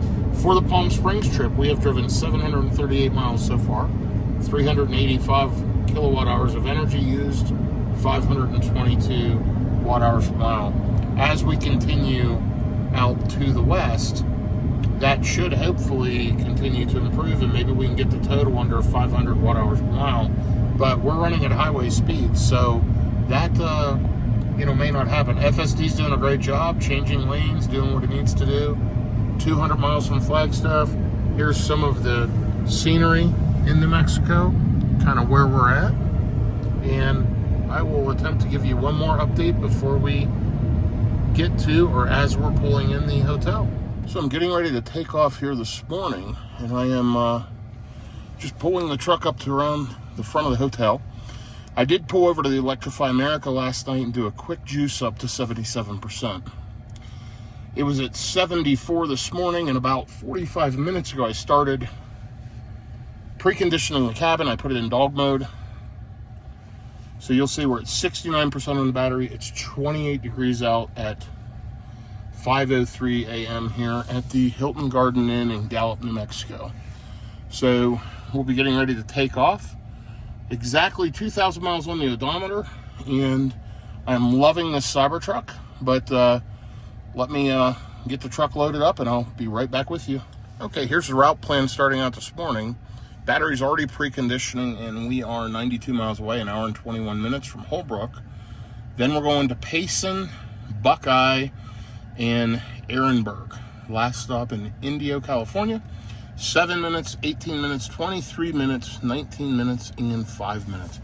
Super fast, quick charges. Hopefully it all goes well. I'm going to get out of the parking lot and get rolling, but loving this Cybertruck. 30 degrees out, and here we are starting out 756 miles. And by the way, we've decided to go all the way to Palm Springs today rather than staying in Phoenix. The meeting I was going to have there tonight canceled, so we're just going straight on to Palm Springs, which is 8.5 hours of driving or so, plus charging, so maybe 9.5 hours. But I'm expecting we'll be there between 2 and 3 p.m. And right now it's saying 2:50 p.m. So that seems about right. So maybe 3 p.m., but I'll be back with you shortly. Okay, so I'm really glad we were able to get rolling pretty early. Of course, it's 5:20 a.m. now, and we've been running for about 7 minutes. So let's just call it, we left around 5:15. That's close enough. Love the lights on the Cybertruck. The LEDs do a great job. That's high beam right there, and it automatically comes on as you're driving. So it'll shut off as oncoming traffic or cars around you, whatever.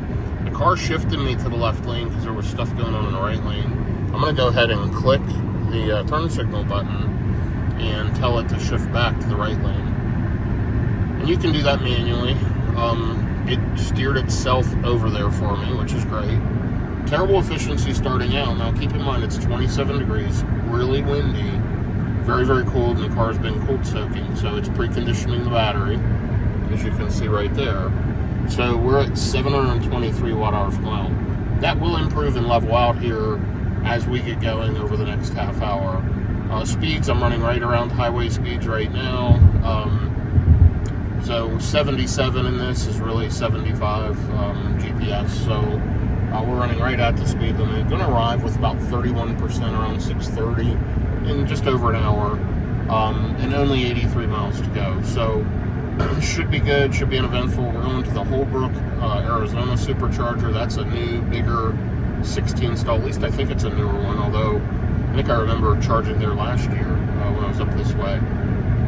Anyhow, we're going to ride on. I'm going to enjoy the drive this morning and try to get some miles under me. Hoping to hit Phoenix area by, I'm going to say, around 9:30 this morning. And then that'll put us on a good track. We'll see how that goes. But just going to ride along for now and heading on towards Palm Springs, California. And I'll be back with you here momentarily. So kind of interesting, we'll be driving through it at night, but the Petrified Forest National Park is up here in about 45 minutes, 45 miles, something like that. And great place to visit. The Painted Desert, the Petrified Forest, if you've never been there and you're anywhere surrounding these areas or can get through here, it's something I think is worth seeing. It's otherworldly, really beautiful. And but unfortunately we'll be driving through there at night. We're 25 miles in, 647 watt-hours per mile. The wind has calmed down some. It has warmed up to 32 degrees. As the sun pokes up, we should see things heat up, because it is supposed to be 75 or 80 today in Phoenix and mid-70s in Palm Springs. So we should be into pretty decent driving weather here in a little while. But for now, we're bundled up. We've got just under an hour to go, 67 miles, and the ride's quieting down and becoming smooth.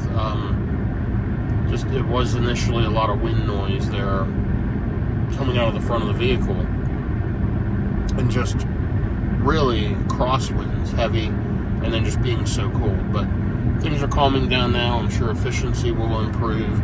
Of course, we are still preconditioning, and we're going to get a pretty good juice up there. That's a 250. I'll have to look at the rest of these stops. It probably has one too many in there, but I'll mess with it and optimize as always, and probably be able to save some time. But honestly, it seemed pretty good with 20 or less minute stops. That's about what I like. So I'll check those chargers, make sure they're the right ones. They're V3s or V3.5s, and we'll see what happens here. But yeah, be jumping off the exit within the hour, and I'll be back with you. Full self-driving's been working flawlessly.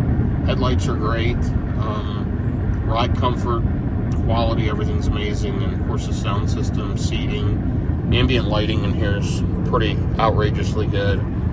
I usually keep it on the red color, changed it to a more calming blue, almost a purple color. And it's just nice having that ambient lighting. So loving the Cybertruck for road tripping for sure. Sitting at 56%. Again, it's 5:36 a.m. Super early here, but rolling along. That's what you do when you road trip, and we've got to crank some miles today. So, and you'll see we're already 784 miles into this trip. But quite a few more to crank out today to get to Palm Springs. But before you know it, as you're watching this video, we'll be in sunny California. I'll be back with you here momentarily. So this is interesting. We're locked into this lane. This is the port of entry for Arizona. And we'll see a similar thing going into California, as I recall. But check it out. We're going to dial the speed down by moving this right scroll wheel down.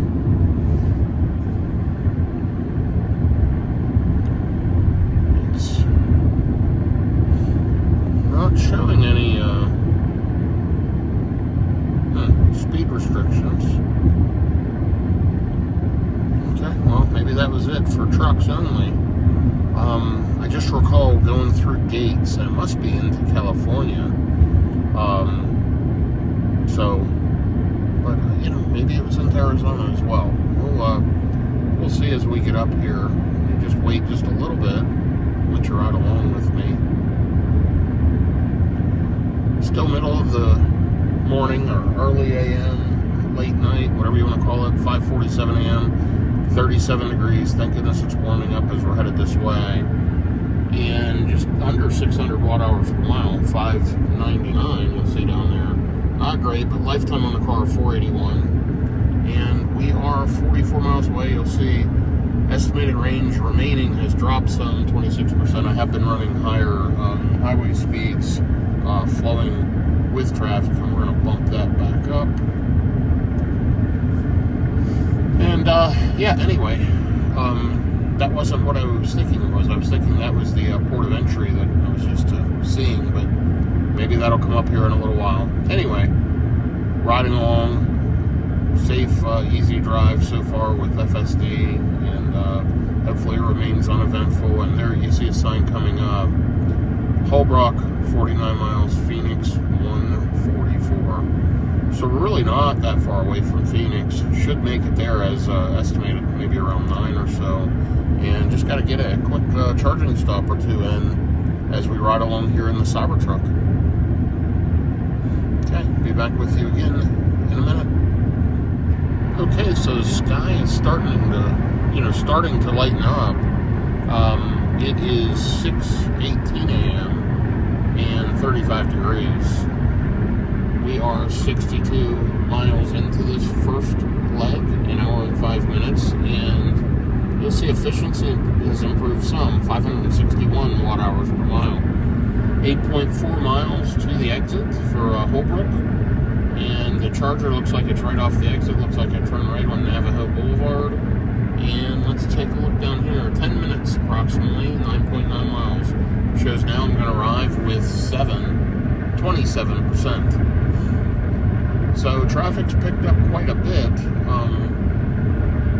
And you know, I'm riding on I-40 West, which is one of the major corridors across the United States. And yeah, it's gotten pretty busy here. Quite a few cars on the road after 6 a.m., at least on my side of the road. And I don't know why, maybe just going into Holbrook, but I've had quite a few pass me. Which normally at this time of the morning, you just don't see that. So anyway, normal road tripping stuff. Mile marker 297, riding across the desert here. And love this area, love Arizona, and I think it's absolutely spectacular. Looking forward to the sun coming up and seeing some good views of Arizona as we drive through it. This area is pretty flat right now, so not a ton to look at, but as we get into Phoenix, we're going to see some beautiful mountains and some beautiful area, and I'm looking forward to driving through that area as we head on to Palm Springs today. I'll be in Palm Springs, a little bit, and then be in Phoenix a little bit, and then road tripping back to the Dallas-Fort Worth area. So this video is on the way to Palm Springs ultimately, and we decided to skip staying in Scottsdale because my meeting canceled. But you'll see a follow-up video to this, which is from Palm Springs back to the Dallas-Fort Worth area. So this truck, in a very short period of time, is going to get quite a few miles put on it, which is good. It needs to be used, and that's what I bought it for. So there, the wiper just went for really no reason. And you'll see it sits down there in case it's raining. That way the rain doesn't blind you again and go across the window. And then in a little bit, it'll put itself back in its parking spot, which is right up there on the pillar. So anyway, 5.4 miles, be it to the charger here in just a couple of minutes, and I'll be back with you as I'm pulling in. Okay, and here we are, 0.7 miles from the exit. It's right up here. And so we're going to be getting off here at Holbrook and headed to the Tesla Supercharger. So here's some information about this last leg. We've driven 90 miles an hour in 11 minutes, around 559 watt hours per mile. So that's improved a good bit. Of course, it is starting to lighten up as the sun pokes up here across the desert. And let's just see where we have to go. Honestly, I can't remember this one.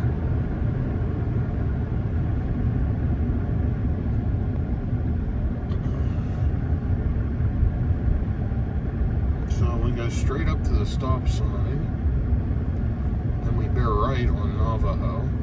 There's a Quinta. Looks like a pretty nice one, actually. Of course, we'll be staying right near La Quinta, California. Having dinner there one night and some meetings at a place in La Quinta that's very, very nice. Okay, it shows a supercharger 1.4 miles up here on the left in Holbrook. And I'm nearly positive I've charged here. I can't remember this. Is this maybe the old Route 66 coming up through here? I'm not sure.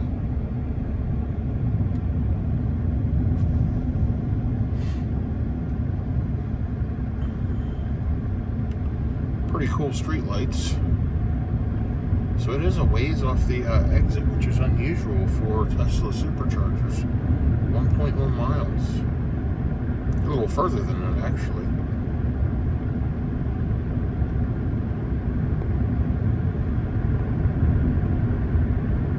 We'll have to watch our speed going down through here. It is 45 miles an hour.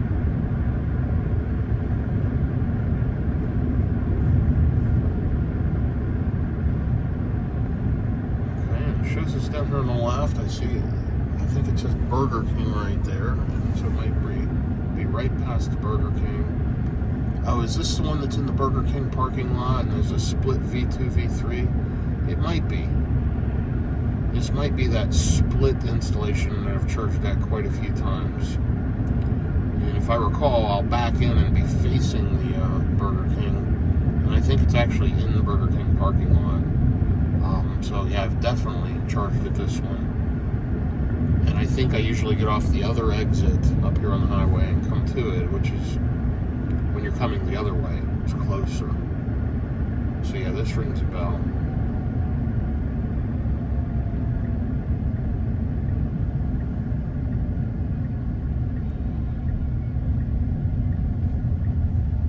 Yep. So you got to be careful with this one. The first handful of chargers closest to the Burger King are level 2. So they're slower. And unless they've replaced them, you've really got to pull further down and get to the V3s. So let me take a look and see if I see the silver on the handles. Yeah, those are all V2s. They're all silver handled. Down here are the V3s, and we're going to get plugged into the first V3. It's in this setup.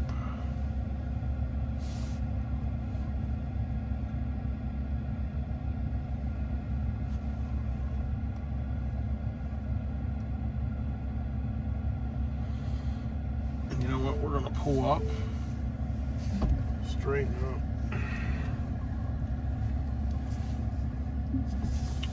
And that was a total bonehead move on me. But, you know, most of these drivers don't know that. And another Tesla just pulled in, and they're plugging into the V2 as well. So, kind of interesting. It's a nice performance Model 3 that just pulled in.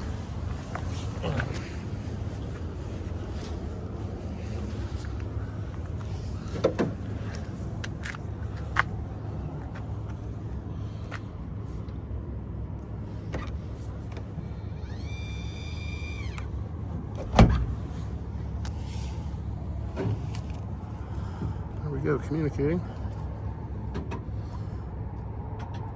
And just like that, we're charging. So yeah, this is a nice setup. This is exactly the one I thought it was here at the, those 4 are all V2s. These 8 down here are all V3s. Burger King's right there, Circle K across the street. And let's see what kind of speeds we're getting. Keep an eye right here. We just plugged in at 28%. It should ramp up to 200 kilowatts.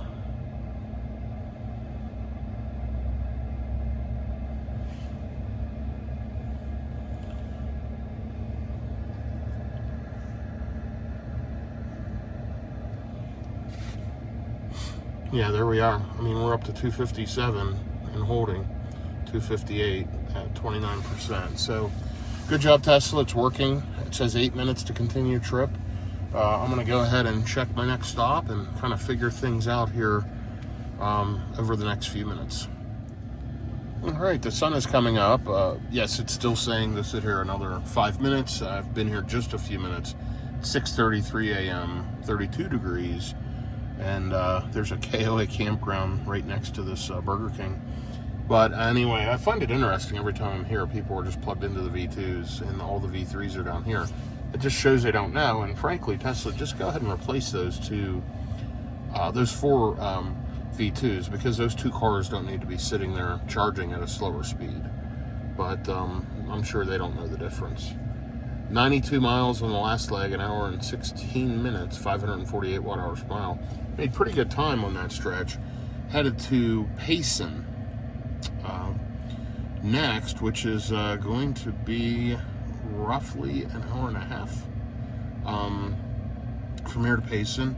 It says, you know, if I charge here for 5 minutes and I can get to Payson with, what's it saying, 13%. I'm going to let this continue to charge. I'm not sure how many miles Payson is, but I told it to continue trip, and it just added back in the Holbrook, Arizona charger. It said you have enough energy to continue trip, and then it wants me to just come back here and plug in again. So it's kind of confused, which is strange. It's normally spot on. Still pulling 200 kilowatts at 40%. So we'll keep an eye on it here. I'm going to let it juice up for a bit, and I'm going to look at the miles and kind of figure out how far I need to charge to head on the road. So more details to follow shortly. So I've got plenty of juice to head to Payson at 6:37 a.m. Only been here, I don't know, 7 minutes, not very long, something like that. And I'm at 48%, but Payson is a V2, 150 kilowatt, and I'm still charging at 159 kilowatts. So I'm going to let it juice up some. I'm going to build up a little bit more of a buffer, because you do go through this national forest, and if I remember, there's some elevation and may not be super efficient. Also, it's very, very cold, so there's nowhere to charge in between at all. I mean, you're in the middle of absolutely nowhere. So let's take a look at our tire pressure. Yeah, they're warm at 50. Now I'm going to be in much warmer climate, but I'm going to go ahead and add a couple of pounds to each tire. Once I get to California, I'll have to pop the wheel covers off. I've got my little portable air compressor. I'll throw a couple of pounds in each because I like them to be really in super, super cold sub-zero. They shouldn't be 4 and 5 pounds low. They should be maybe a couple of pounds low. And then in really hot weather, they should be 4 or 5 pounds heavy or high. So I'm going to get that corrected, but this won't hurt it. It's running right now at the recommended tire pressure, but those are the cold recommended tire pressures. Won't hurt anything. It'll be fine. And I'll correct it when we get to Palm Springs. But yeah, so we're at 50%, going to arrive with 14%, still pulling 151 kilowatts. So it's charging decently, in my opinion. I know many may not agree, but I arrived with whatever my state of charge was, 20 some odd percent. I'm already up to 50 some percent. I could go. Been here less than 10 minutes. That's fine. I'm going to add more buffer on because I choose to and because I'm just optimizing. So I'll charge less at the next charger, which is a slower charger anyway. Those V2s do not get above 150 kilowatts, and I'm still pulling 149. So I'm probably going to throw maybe another 10% in till it drops into the 120, 130 range, and then unplug and take off. So I'll be back with you momentarily, but right now if I take off, 19 minutes at Payson to charge, then Buckeye, then Quartzsite, and then on to the hotel. Now it's recommending 2:39 p.m. and I'm thinking we'll be there by 3, so we're still tracking pretty well. I'm going to go ahead and let this thing fill up more. It'll optimize. We're already up to 52%, still holding 147, and now showing 16% upon arrival. So, yeah, good stuff. Total miles on the Palm Springs trip, by the way, 442 kilowatt hours of energy used, 849 miles, and 520 watt hours per mile overall. So we'll see how efficient this next leg is, but I'm going to be jumping on this Highway 277 and riding that all along to Payson, Arizona. All right, I will be getting unplugged here shortly and taking off, and I'll be back with you. Okay, so I'm just going to go ahead and get unplugged here. It says we'll arrive with 23%. I was just letting it put a little extra buffer on.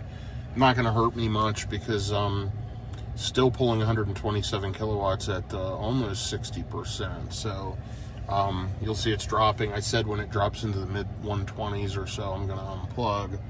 So right now, if I unplug 23%, let's just give it just a minute to get to 24 or 25, and then I'm going to pull the plug. There's 24, 125 kilowatts. You'll see we put 40 kilowatt hours of energy into the car already. And let me swipe that.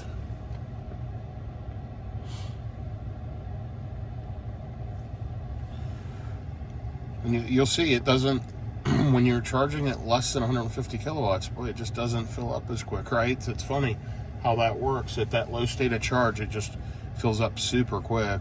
I think I've been here 14 minutes, something like that. Now we're down to 122 kilowatts. Let's just wait till that pops to 25% state of charge estimated upon arrival. There it is. And let's jump out. We're going to hit the window button right here. I got to throw some trash away.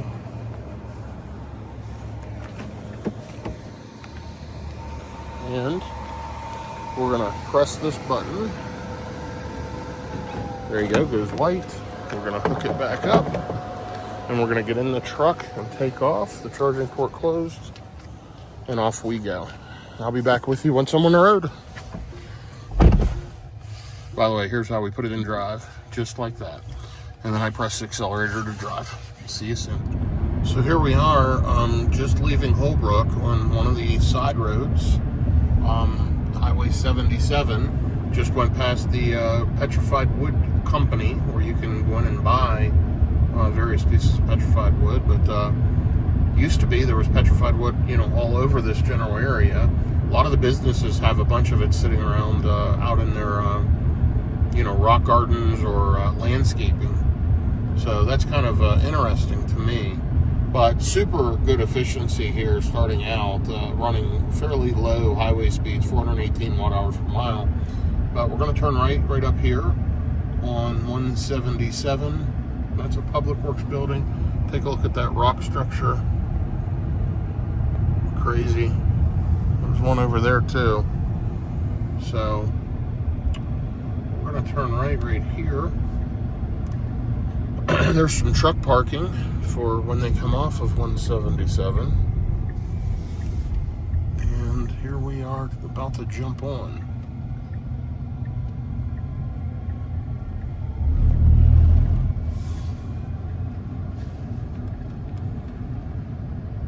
%, left on the battery. Got 93 miles to go, estimating arriving with 26%. We're going to be riding through the desert here. Sun is up. Not super bright yet out in the sky, but the sky is lit up, and still freezing cold, still 31 degrees. But hopefully this is an uneventful drive. We're just going to be riding out through the country here in Arizona.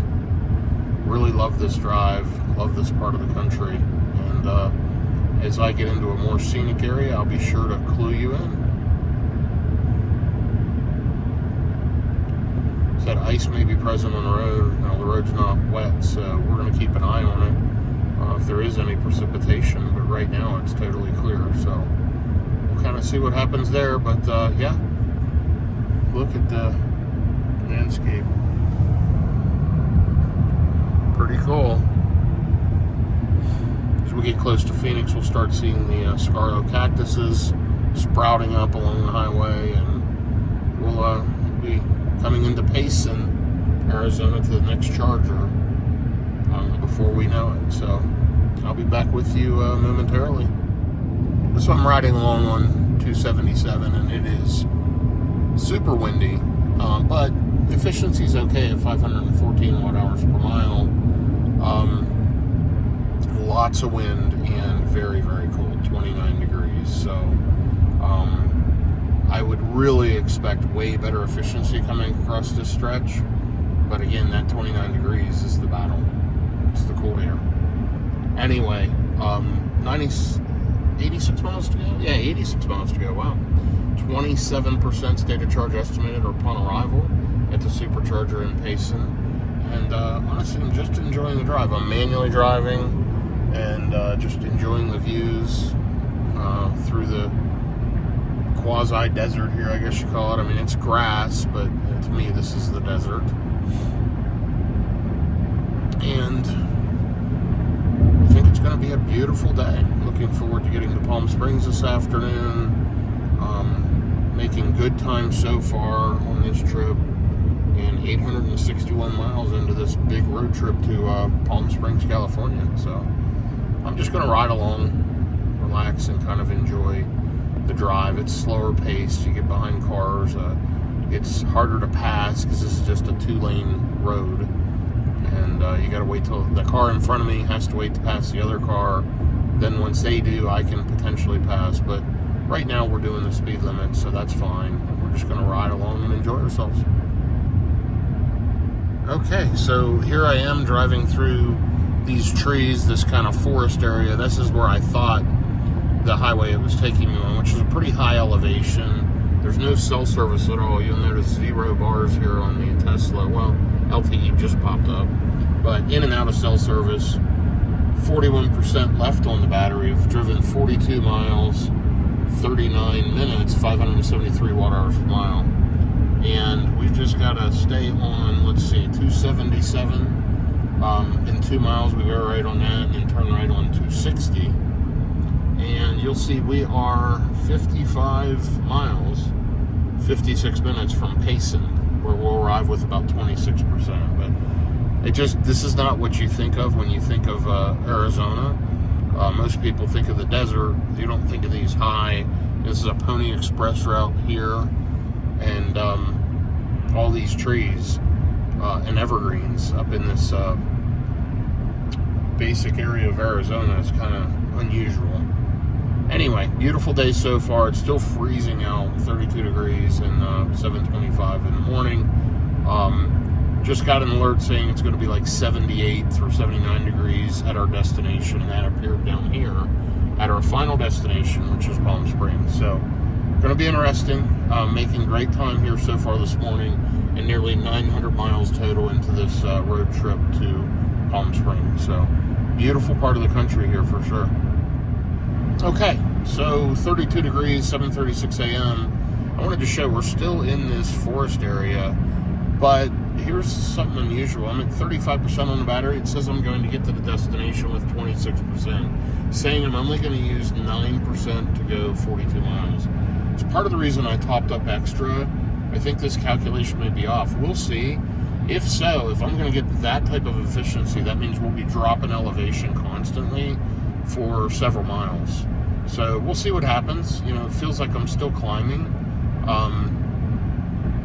So maybe there is just a slow descent into Payson that allows for unbelievable efficiency. But that would be like more than double the normal efficiency of the Cybertruck. So I've got a buffer. You know, I've got that 26% buffer. We'll see how it works out. I've driven 55 miles in 51 minutes, 573 watt-hours per mile so far. Let's see how this ends up for this current drive. It's going to be interesting. I'll be back with you shortly. So we really are at massive elevation. If you look over here to the left, you'll see incredible. And there was a sign for a brake check area. So we are going to lose a lot of elevation because I'm at 30%, and it's saying I'm going to get there with 25 in almost 30 miles, and only using 5%. That means we're going to regen. See the little green bar here on the left? We're regenning the whole way down. So we should get great efficiency. It'll be interesting to see how the efficiency stacks up. Keep in mind, I'm starting around 550 watt-hours per mile, and it's steadily dropping now. And I've driven 69 miles so far, an hour and 5 minutes. So I will keep you updated, and we will ride along here. But yeah, the brake check area for these trucks, and you know, fortunately, we're not using any brake pads. We're using a regen. We're using electric motors, put energy back in the battery, so we don't even touch the brakes going down the mountain. So it's real interesting with electric vehicles. Sometimes in some areas with super high elevation, they'll use a temperature gauge and check your brakes part way or whatever. On an electric vehicle, they're still cold, and it kind of blows the people away. And they're cold because we're not using our brakes. We're regenning the entire way. So anyway, I'll be back with you shortly. I'm going to just kind of take it easy and make this drive as we head down the mountain into Payson, Arizona. So more details to follow.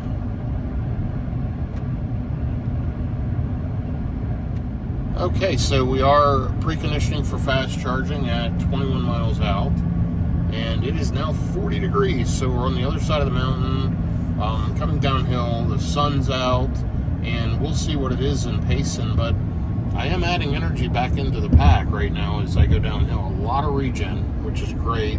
Haven't touched the brakes, of course, so not going to get hot brakes, not going to have any issue there, which is amazing. And I love using electric vehicles going down mountains and, you know, gaining percentage. It just added 1% to the battery. Now I'm up to 31%. So Tesla knows what they're doing. If they're that smart on their trip planner and they have elevation mapped into it to know that I'm going to get this level of efficiency on the last leg, that's a lot of intelligence in their nav, and I don't think anybody else has anything similar to that.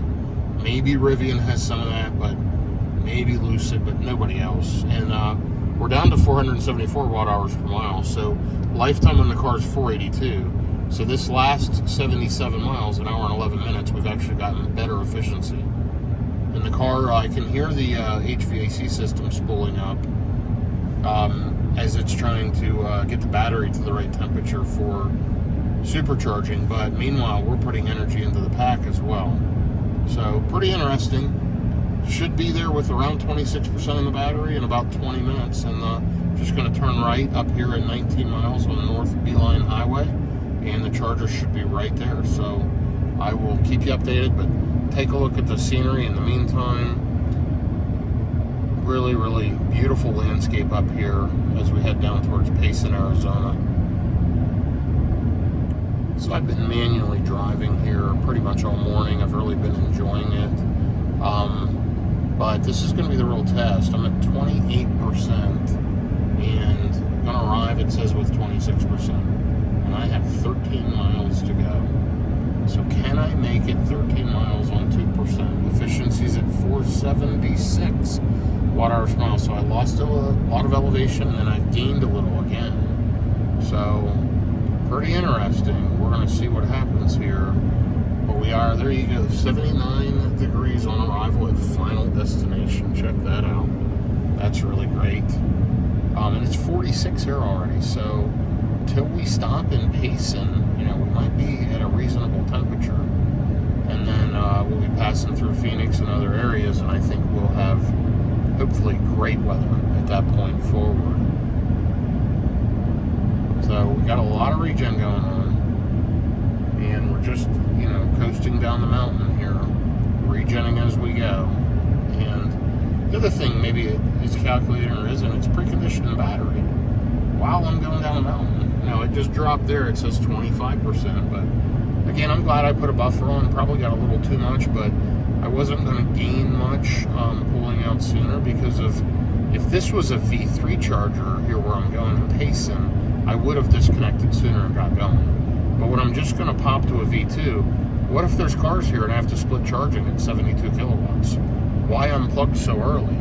So, I'll unplug around 100, 120 kilowatts, which is what I did, and then continue on. So a lot of thinking about. I enjoy the logistics part of EV road tripping. It makes it entertaining for me, and I like the little hour and a half, 2.5 hour stops.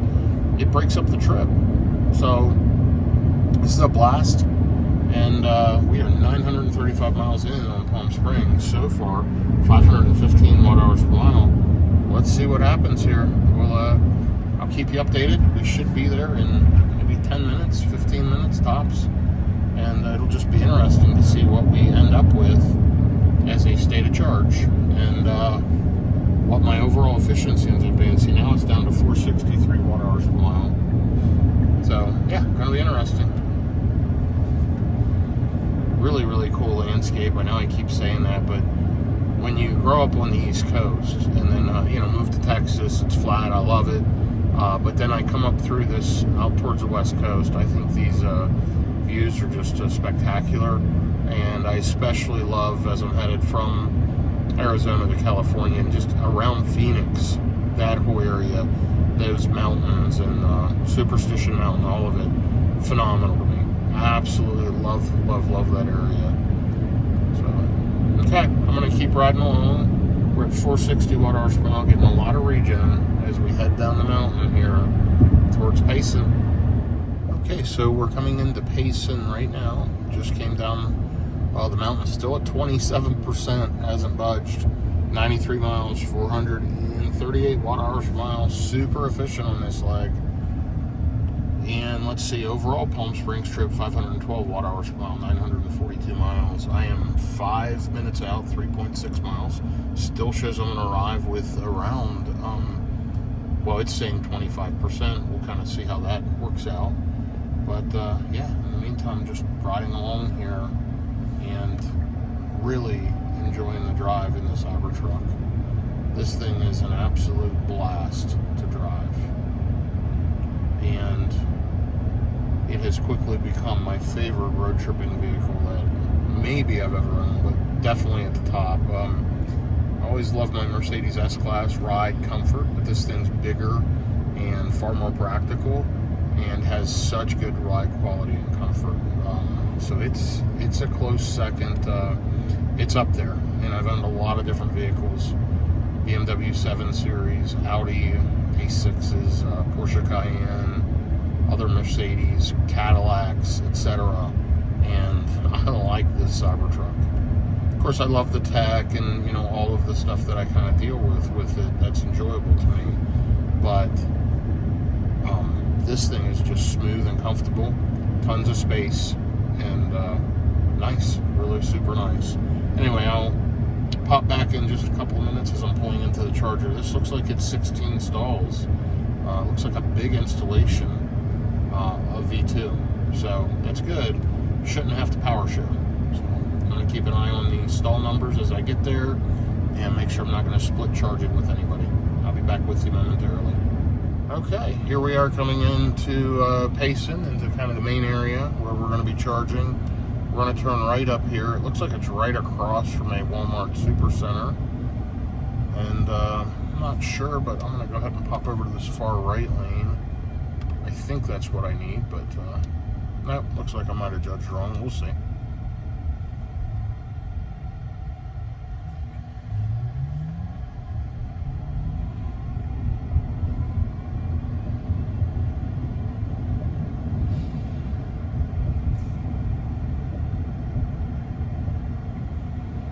So it looks like I go through this light onto this next light and turn right on Beeline Road. That's what it's saying. And by the way, it's a 12 stall, not a 16 stall. It's a 12 stall V3 showing 9 stalls available. And it should be right up here and right. Yep, I see it. And it's in this little village here, Payson Village, and it looks like there are plenty of open charging spots. So let's go ahead and find one and get plugged in.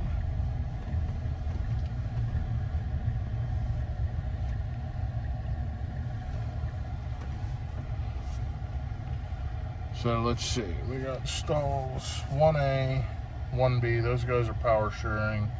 I'm going to pull into 2B because 2A's handles down and nobody will probably take that spot.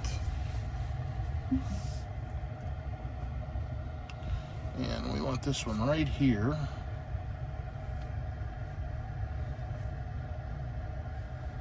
We're just going to back right in pretty tight to this charger.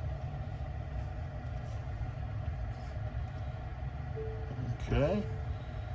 And there we go. We should be able to get plugged in. Let me go ahead and plug in and see what it looks like here. Now remember, this is a V2, so we should see around 150 kilowatts. May have to back up just a bit. Nope, we're okay. Just barely. See how it's kind of pulling on the cable just a little bit.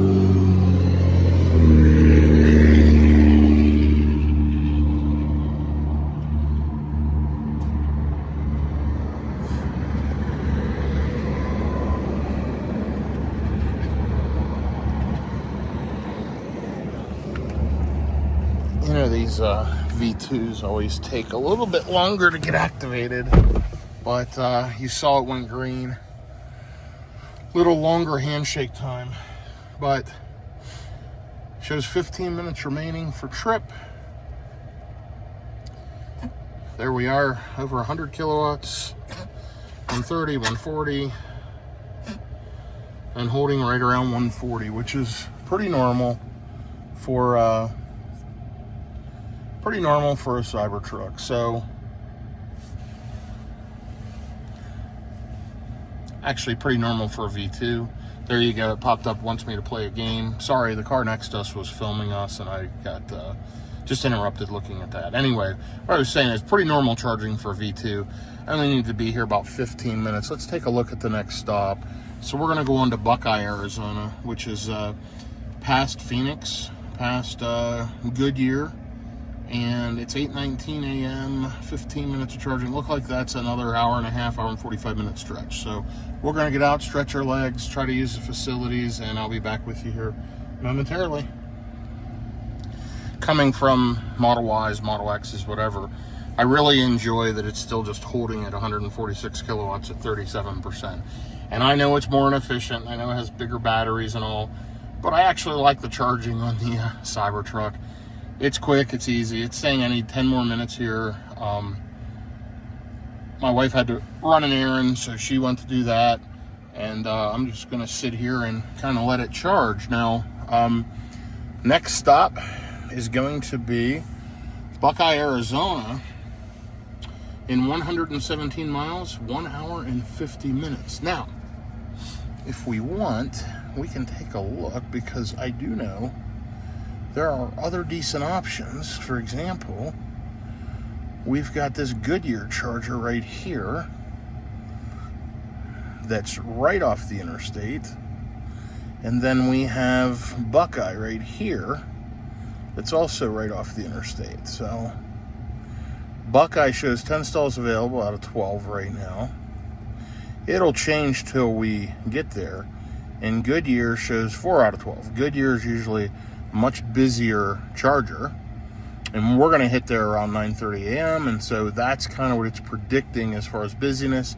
And that's why, with the intelligence that Tesla Navigation has, that's why it's recommending Goodyear.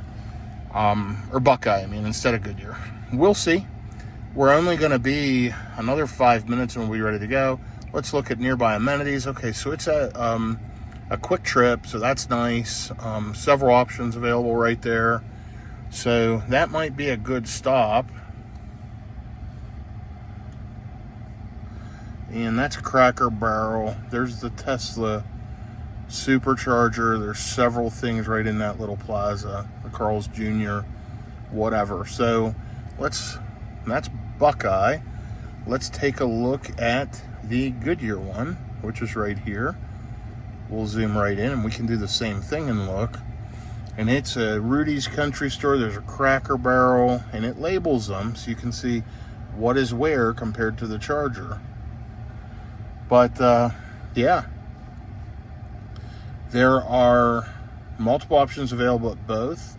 I think I'm going to go ahead and shoot for Buckeye as long as we can get enough charge. And if I need to stop short, we can stop at Goodyear first. Now, let's also look at this route and let's see approximately how many miles. Okay, this is saying 80.2 miles and this one's saying 117 miles. So it looks like the Goodyear one might be like 35 to 40 miles shorter, which may make sense. So we'll see. And then let's see, after that, it wants me to go to Quartzsite and then final there to go to Palm Springs. I didn't set the arrival energy. I do want to look in Palm Springs how close the supercharger is. And also, I want to note the hotel does have destination charging where we're staying.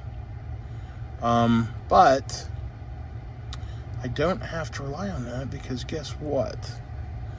Right by the hotel, literally right across the street from my hotel is the, those are, I forget what they call them, urban chargers. They're 72 kilowatts. I've charged there before. There's a mall there, restaurants. You just plug in and let the thing charge. And I've definitely charged at that one before. But we're staying right here at this Hilton Garden. So, yeah, going to be interesting. You know, that way if I get to the hotel pretty low and they don't have charging, I can just walk over there, plug the car in, and then even walk back to the hotel if I want, or go in the shops, whatever. And there's plenty of places to grab lunch or whatever right near the hotel. So anyway, sorry about the sun blaring and just as I'm navigating through the screens here. But till my wife gets out here, the car will probably be ready to go. Let's take a look right now. It says if we leave right now, we'll get there with 6%. I'm going to top up some more. We know that's a V3. You know what I didn't look at? What's Quartzsite? I think Quartzsite might be one of the new V3.5s. Not sure. It's a big one, right? No, it's a 250. There's another 250 in Berg. Yeah, I'm not seeing any of the new V3.5s. There's a 250, 46 stalls. Anyway, plenty of charging options. I'm going to jump off and take care of a few things for work, and I'll be back with you shortly. Okay, the car's ready to depart. As you know, I have a bailout option. Early, can stop off at Goodyear if I need to, 35 or so miles sooner. This next leg's about an hour and 49 minutes, and it's passing through Phoenix and puts us on the other side of Phoenix, stopping at Buckeye, which has quite a few restaurant options and stuff to use, and I think it's probably a better stop than Goodyear, and it's a V3 250 kilowatt, as you saw. Just dropped off 147 kilowatts down to 142 at 56%. So it held that 147, 148 kilowatts all the way from when we pulled in up to 57%. And you saw the time when we got here, only been charging maybe 15 or so minutes, and I'm just getting ready to take off now. I'm just gonna wait till this hits 20%. I like to have about a 20% buffer because this is the first major road trip in the Cybertruck, and I wanna make sure I have enough energy in it for any unplanned circumstances that I wouldn't be aware of. So again, just learning this vehicle. Once I'm familiar with it, I'll be running it into single digits, because if you're not below 10%, you're probably not trying.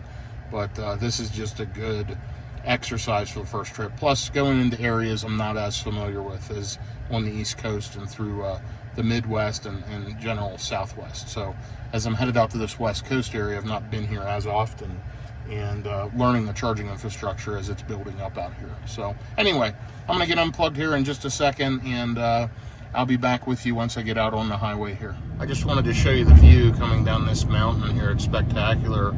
Full self-driving is doing its thing, slowing down for the turn. It's been doing a great job, honestly. I'm keeping an eye on it, but it's holding me between the lines. It's modulating the throttle. Really, look at that though. It's just spectacular. Absolutely beautiful.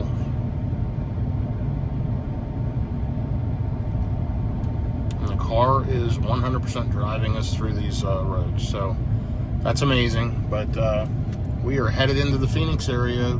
We'll hit the Phoenix area when we hit the 202 loop around Phoenix in 66 miles. That'll put us right in that area. Anyway, I'm going to take this out of hurry mode again because it keeps shifting to the left lane, and I'll be back with you here in a little bit. So I thought you'd appreciate this. Best efficiency ever, 9 miles, 36 watt-hours per mile. It's like almost unlimited range. It's almost in the negative. I'm just regenning the entire way. It's suggesting now I'm going to get to Buckeye with 23% on the battery, so it's filling the battery up as we head down the hill. It's been amazing. So this should be a pretty efficient part of the trip. We'll see how it goes, but so far 955 miles put in on the way to Palm Springs. By the way, it's warming way up. It's 56 degrees already. As we head into the valley here, we should hit 60, and I imagine by the time we hit our next stop, we'll be in the mid 60s, maybe even 70 degrees. It is 8:50 a.m. So looks like we're going to hit the Phoenix area probably around 9:30, which is what I suggested this morning when we left. I figured around 9:30, and hoping to hit the hotel about 3 p.m. this afternoon, not accounting for time zone change. So maybe we'll get a little bonus and get there a little earlier. But this is spectacularly beautiful, this drive, and it's only going to get better as we drive through more of the canyons and desert on the way to Phoenix, and then from Phoenix to Palm Springs. Okay, we're coming down out of the mountain now on the other side, headed into the Phoenix area, and still got to go through some of the mountain ranges, but losing elevation, incredible efficiency so far, 294 watt-hours per mile. It was in the negative for a little bit, but that's changed now. You're going to see the mountains change. See these rock formations. There's the saguaro cactuses. These are going to become almost like rock mountains instead of where there's dirt. Definitely landscape is changing. So we're now officially headed into the real desert. 63 degrees out. Absolutely wonderful. We're going to be in the warmth now for the next little while, next several days. And it's 9:11 a.m. and it's already 63 degrees, which is wonderful. We're only 81 miles, a little over an hour from the charger in Buckeye. And yeah, so far, very good. Maybe my most efficient leg, we'll see. But it's helping to improve my overall Palm Springs trip. It's down to 504 watt-hours per mile, 981 miles. So by the time we get to Buckeye, we'll be around 1,050, 1,060 miles. That's incredible. And just a few more hours should be to the hotel this afternoon by 3 p.m. So far, the Cybertruck has proven to me to be a wonderful road trip vehicle. You'll notice it says I'm going to arrive with 24%. Take a look at the mountains and the cactuses here, cacti. But anyway, I will update you here in a little bit. I'm going to focus on driving. This is kind of windy, and I'm manually driving because I'm enjoying it. So I'm going to keep going, and I'll be back with you here momentarily. Just wanted to show you some more of the scenery here as we ride through the mountains. A lot of those cacti, and you can see the mountains are turning into just rocks. So just a great drive. So much fun driving through this area for me, and I enjoy road tripping though, but this is absolutely great. 232 watt hours per mile for the last 43 miles. Super efficient, super fun, and today is going to be a great day. Just looking forward to getting to our destination for the next couple of days, and taking care of work and other things. But take a look at this mountainside. There, we're 32 miles from Mesa. Cigarra Lake was 8 miles.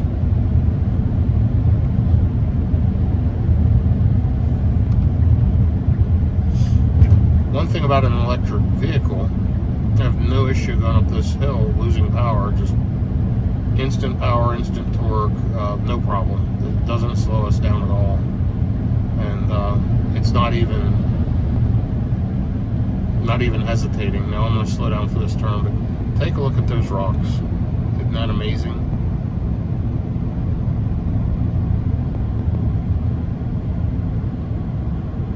Alright, let's see what this view's like on the other side. Of course, we're facing into the sun. We'll slow down for this turn. It's a nice bank to turn. Engineering's done a good job laying this out. Helps level the car out.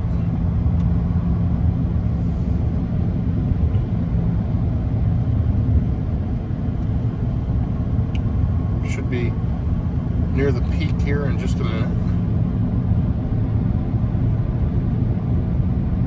Love the windshield in the Cybertruck though. Great view, just spectacular.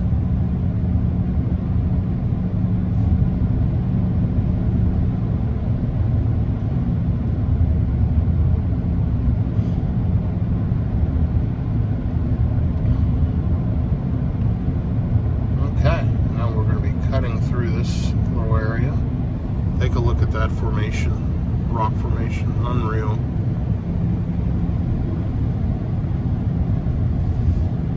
And it's now 69 degrees, warming way up, and just going to continue to heat up as we head into the desert. We've got some vehicles out there running through the desert. Look at all the dust kicked up out there on that route. That's interesting. Anyway, okay, I'm going to go and enjoy the rest of this drive. As I mentioned, it's a wonderful drive, but I thought you might want to see some of this scenery here as we ride along. Okay, here's just a quick trip update. 67 miles. We've driven for 59 minutes. 265 watt hours per mile. Really great efficiency. Palm Springs trip overall now is down to 486 watt hours per mile. You've seen what weather and elevation and all that can do. It's 73 degrees now. This truck's like super efficient. Now, granted, I've been losing elevation, but even then I would probably be in the low 400 watt hours per mile because it's just warm, and it doesn't have to fight the battery with the the heating. So a lot of savings on the HVAC system, and we're running super efficient right now. So 45 minutes out, 28% state of charge estimated when we arrive. And we are just riding along right now, heading into Phoenix, soon going to jump on 202, which ultimately then will connect us with I-10 West, and we'll take 10 into Palm Springs. But lots of regen at that stop. Anyway, I will be back with you here with another update. Okay, here's another update. On 202 now, headed through Phoenix, 287 watt hours per mile, 78 miles in an hour and 10 minutes. Of course, you saw most of that drive. And going to arrive with around 28% in about 35 minutes to Buckeye.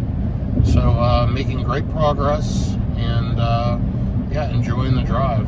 super efficient, super smooth, and just continuing to really enjoy the Cybertruck. 1,025 miles into the Palm Springs trip and 2,268 miles on the Cybertruck. So added 1,000 miles in the last couple of days. Looking forward to getting to Palm Springs. It keeps popping up telling me it's almost 80 there. And by the way, it's 9:49 a.m. now, 71 degrees. I thought we would hit Phoenix around 9:30, and we did kind of hit the outskirts a little after that. So all in all, been smooth, and we're going to keep riding along. I'm going to stay on 202 West, headed towards I-10, and then we'll run I-10 out to California. So I will be back with you momentarily. In front of us is a Waymo driverless car. Now, I'm running my Cybertruck, and I can flip FSD on, but I'm driving, and technically no one's in that car. No one's driving it. Looks like it's a Jaguar I-Pace, more than likely, and we've been in those before. Use the Waymo app in the Phoenix area, order your car, it comes and picks you up driverless and takes you where you need to go. It's within certain mapped areas only, but there you go. That's a Waymo driverless car running around the 202 here in Phoenix, so kind of interesting. Anyway, I'm going to go back to focusing. There's a lot of traffic up here, and I'm choosing to manually drive, so I'll be back with you here on the other side. Okay, so we're still riding along here. 95 miles so far, hour and 24 minutes, 301 watt hours per mile. And so far for the Palm Springs trip, 1,041 miles, 493 watt hours per mile. Still 73 degrees, it's 10:03 a.m. and I am 19 miles from the, 20 miles total from the charger here at Buckeye. So looking forward to getting to that one, getting this thing plugged in and juiced up. We'll see how it does. Should be arriving with around 29%. Again, it's warm, flat. It is windy today out here, but getting great efficiency overall. So continuing to enjoy the drive. I'll give you an update here as we get to the charger, and you will have more information in a few minutes. I'm hoping that we can get plugged in, by the way, and pull 250 kilowatts at least for a little bit. Of course, we're going to be close to 30%. I put too much juice in, but that's okay. That'll cut down some charging time. And then we'll just put enough on, maybe 15 or 20 minutes, and get to the next charger.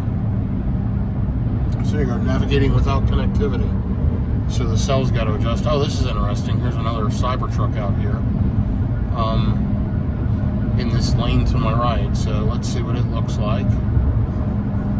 Can't tell if it's a Foundation series or a production truck like mine. Mine's a production. It's not a Cyber Beast because it doesn't have a logo on the back. And if it has a logo on the side, it says Foundation series. It does not. So it's a standard Cybertruck, just like this one. Probably a dual motor, all-wheel drive production truck. Anyway, I'll be back with you here momentarily. Okay, it just popped up preconditioning for fast charging at 9.4 miles out. So, of course, it's warm out, 73 degrees. It's just setting the battery to the optimum temperature. 107 miles, 309 watt hours per mile. Overall on the Palm Springs trip, 492 watt hours per mile. And overall in the car, 472. So, yeah, it's improving. Hopefully the next leg is just as efficient. It looked like it wanted me to charge this time and one more on the way to Palm Springs, so we'll see. But at this point, I know I'm going to stop here for roughly 15 minutes. I don't know if I'll need to be there much longer than that, but 15 minutes probably will do it. I'm just looking here. Sorry, it's saying the HOV lane is ending, so I'm going to just slide over here to the right.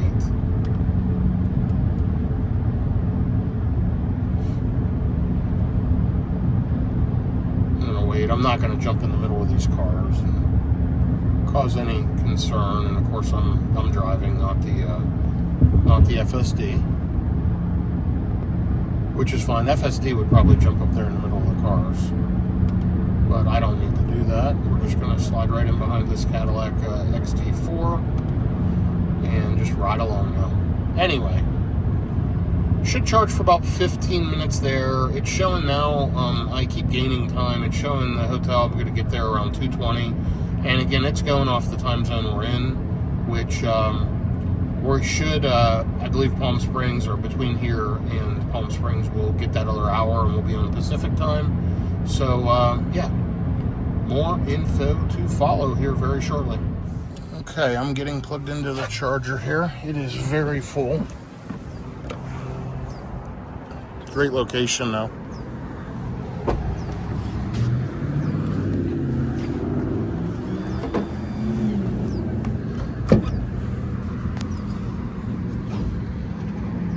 It's communicating.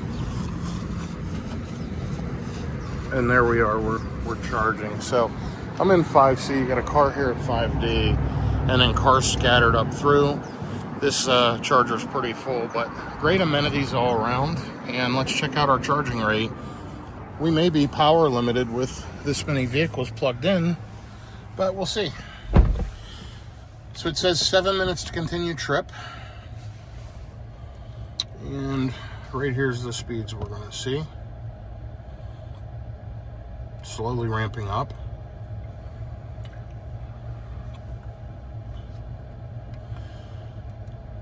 $195, and yeah, around 196. So we are power limited. I've got cars all around me charging, so as cars taper down, I may gain some speed, but I'm already up to 30%, so I wouldn't get much more than that anyway. I would get, around 250 for a little bit longer, but that's fine. At least we're getting around 200 kilowatts. Let's take a look at where we're going next. So it's 10:22. It's telling me charge to 10:30 and then go to Quartzsite. Quartzsite is about an hour and 15 minutes away. There you go, an hour and 20 minutes. And if I leave right now, I'll arrive with -4%. Quartzsite is 99 miles out. And then that is estimated to be the last charger. It wants me to charge there for 18 minutes and then continue on to Palm Springs. So still showing going to be 78 degrees in Palm Springs. Right now the estimate is I will be in Palm Springs at 2:11 p.m. We'll kind of see how that goes. And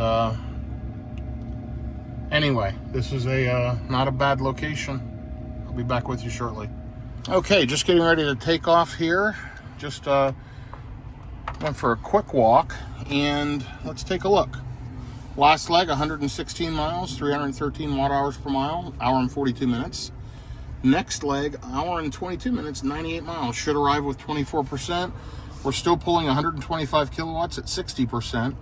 I've only been here for a short period of time. I'm not sure exactly what time I pulled in, but it's 10:36 now. So I don't know, I've been here 15 or so minutes, and we're gonna take off. So I will update you here as I get on the road and get headed towards Quartzsite. Now, I changed it up. Quartzsite has 3 different chargers, and we're going to the big boy. We are going to the one, and you'll notice as I look up Quartzsite here, there's 3 chargers, okay?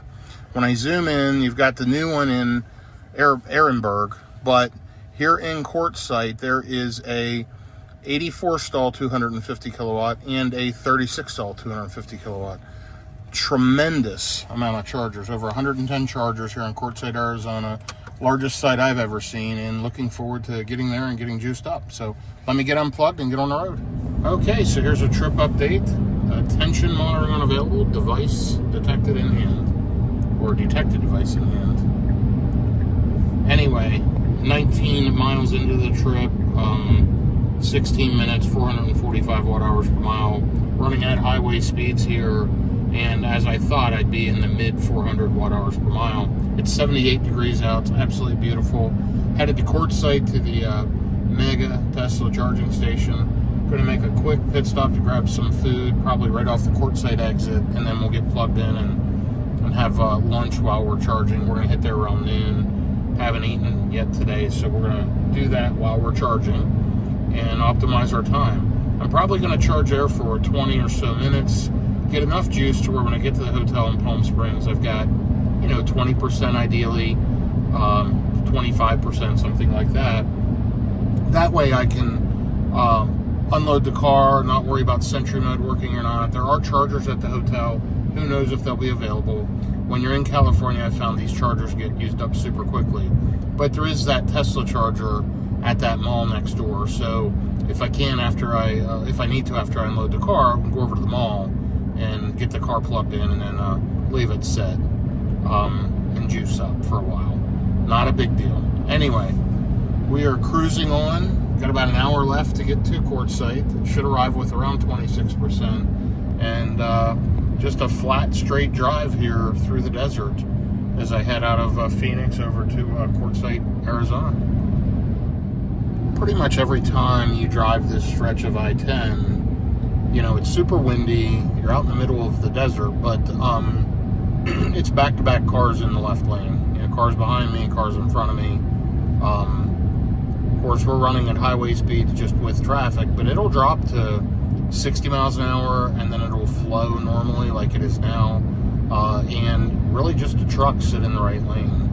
Kind of interesting, but anyway, 417 watt-hours per mile so far, 39 miles, 33 minutes, and overall on the Palm Springs trip, 1,101 miles, 530 kilowatt-hours of energy used, 488 watt-hours per mile overall. And overall lifetime on the car, 471 watt-hours per mile with 2,345 miles. 80 degrees out, 11:11 a.m. Loving the weather. You saw I came from 28 degrees. Also, by the way, tire pressures, there you go with the wiper, wiping some dust off. But with tire pressures, they're all at 55 right now. And this morning when I pulled out, they were at 46. And I think when I showed you earlier today, they were at 50. So they've had about a 9 PSI swing from early this morning in that super cold weather till, you know, late morning, 11:11 a.m., 80 degrees out. So I am still probably going to add a couple of pounds to them, just because I don't want them to be that low when I'm driving in cold climates. I'd rather them to be a little high. The tires do last longer. You get a little more reverberation in the cabin from the road with higher PSA, but the tires traditionally you can get longer life out of them. And I road trip, so I try to get as many miles out of my tires as I can. So that's my plan. I'm going to throw a couple of pounds in each, but should arrive to Quartzsite with around 28%, around 12 o'clock, and showing 49 minutes out from there right now. So it's just smooth, straight, fairly uneventful, and I'm just riding along and holding the wheel as FSD does the job. So beautiful day, by the way. Absolutely gorgeous out. There is a lot of sand and dust in the air, so I don't know if you can see that if you're picking it up on the cameras, but it's pretty, almost like foggy, but it's dust. So anyway, okay, I will update you here before we hit the charger. So I'm still on that same drive across the desert on I-10, headed to Quartzsite. Constant speed modulation up and down from highway speeds to below the speed limit, down to 60 miles an hour, up to 75 plus. Just very, very heavy traffic on I-10. Honestly, it needs to have a lane expanded, and then it would flow so much better. Anyway, 411 watt-hours per mile for the last 75 miles, 1 hour, and showing I'm going to hit there at 12 p.m. the Quartzsite supercharger with 23 miles remaining. Still 79 degrees out. It's very, very dusty. A lot of signage about, you know, dust storms and high dust areas, so that's part of it. And yeah, so we're riding along. Looking forward to getting Quartzsite, grabbing some lunch quick, and then juicing up. So I will be back with you here as we're hitting the charging station in Quartzsite. Okay, so here's an update. Preconditioning for fast charging just popped up right as we hit about 9.9 miles remaining. So we're about 9 minutes out, showing that we're going to arrive with 28%. And we have driven 90 miles in an hour and 11 minutes, 422 watt-hours per mile. Total travel to the Palm Springs trip here, 1,151 miles, 485 watt-hours per mile. And lifetime on the car has improved as well to 470. It's 11:48 a.m., 78 degrees out, and it looks like we're going to actually now hit the supercharger at 11:57 a.m., according to the Tesla navigation system. And let's take a look what the sign says. So what does it say? Quartzsite 7 miles, Blythe 31 miles, and LA 254 miles. So we're making progress. We'll be there very, very soon. You can see way up in the distance houses, if you can kind of see through the dust storm. But yeah, we'll be getting there shortly, get plugged in and get juiced up. Anxious to see this huge charging site. It'll be interesting. But yeah, because there's, I think, 86 at one and 36 at the other, something, or 38 at the other, something like that. Just a crazy amount of chargers in 2 different locations, kind of right beside each other here in Quartzsite. This is a major corridor on I-10, so they've definitely spec'd this out for the future with the largest charging site I'll have ever been to, and it'll be just neat to walk around and kind of see that. So be there in just a few minutes. Okay, we're about to get off the exit here at Quartzsite. Still preconditioning. Have slowed down some with traffic, but 403 watt-hours per mile for 97 miles. Great efficiency for the Cybertruck here, running out on I-10. And you saw the speeds were up and down, but still a lot of wind, and I think it did a great job.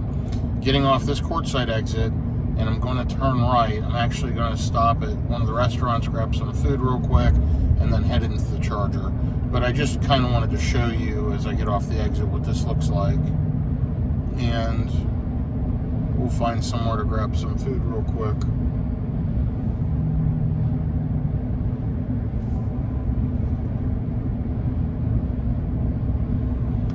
Okay, it's right here off this exit.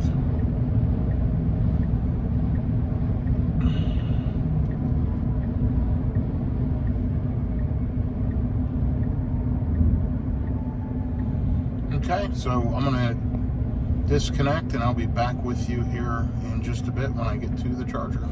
So here's the Cybertruck. I had to make a real quick stop here, but right over here's the Rivian Adventure Network chargers, which are not opened up yet to the public. As far as I know, these aren't. But it looks like you have a handful there and 1 trailer pull stall down there. Very cool. All right, I'll be back with you in a minute. Okay, here I am at the giant Quartzsite charging setup, and it is unreal. Tons and tons of chargers. Those are all V3s. Looks to me like everything here is a V3. I'm going to pull into one of these ones that's right near the trash cans and get plugged in and get juicing up. I'm pulling into number 20B. It's right by the power distribution cabinet. And yeah, this is an impressive setup. I've never seen a Tesla supercharger this big. The closest thing I've seen was in Temple, Texas at a Bucky's. It was a 48 stall. And this thing is just massive. So let me go ahead and get backed up just a little more. Got to get super close so the cable reaches. There we go. And let's get plugged in and see what kind of speeds we get. 1 second here.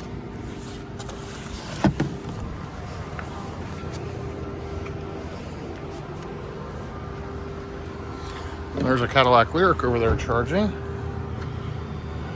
which we had just gotten rid of our Lyric. So that's nice to see. There we go, we're green. Got an F-150 Lightning, got a Mustang Mach-E. There's a Cadillac Lyric. Plenty of cars here charging. So that's great that they opened it up. And let's take a look at what kind of speeds we get. Make sure we're good to go. It is slowly ramping up. And you'll see it right here. 95 kilowatts. While it's ramping up, let's take a look. 100 miles, 400 watt hours per mile on that last leg. And there we're at 170, 180. It's ramping up pretty slow. 203, 218, 224, 235, 246. Now we're at 29%, 257. Perfect. We're charging perfectly. It wants us to sit here for about 25 minutes. I'll be back with you in a little bit. So here's the thing with road tripping. You know, sometimes the stops take longer than the car does. We've been here probably 30 minutes since we got off the exit, but we stopped at 2 different places, and we've been here charging for probably 20 minutes. We're not ready to go yet, and if we leave now, we'll get to the hotel with 28%. It's still pulling 90 kilowatts at 70%. As soon as my wife gets back to the car and she's ready, we're going to take off and head to the hotel. We've got about 2 hours and we'll be there, so should hit there about 2:30. All in all, a good trip so far. Down to 469 watt hours per mile on the lifetime of the car, and 483 on the Palm Springs trip. So another 135 miles. It's a total of about 1,300 miles from the Dallas-Fort Worth area to Palm Springs. Doing it all in a Tesla Cybertruck. I'll be back with you here as we get on the road. Okay, I'm pulling out of the Quartzsite charging site here. Just wanted to show it to you here as I'm rolling. There were 4 stalls behind me. You got this whole row here. We got a Hummer SUV down here charging. You've got these handicap chargers, pull-along chargers. There's a Rivian over there getting ready to charge. More chargers over here. More on the end. And that whole end down here with chargers. This whole side. Over here are some pull-along chargers for various EVs and people pulling trailers. And then you got this whole row of chargers here.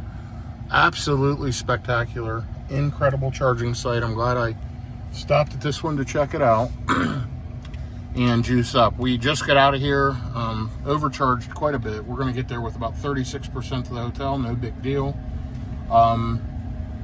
Should be there in approximately 2 hours, 132 miles. So I will be back with you once we get on the highway and get rolling. Okay, so here we go. We are 50 miles into the drive, 450 watt hours per mile for the last 47 minutes. And I've been running at highway speeds. I've been on phone calls the whole time. This thing is doing absolutely amazing. We're 1,212 miles into the Palm Springs trip, 481 watt hours per mile on that. Obviously, we went through a lot of freezing temperatures, but now we're 80 degrees, so we're loving it. And almost 2,500 miles on the lifetime of this vehicle.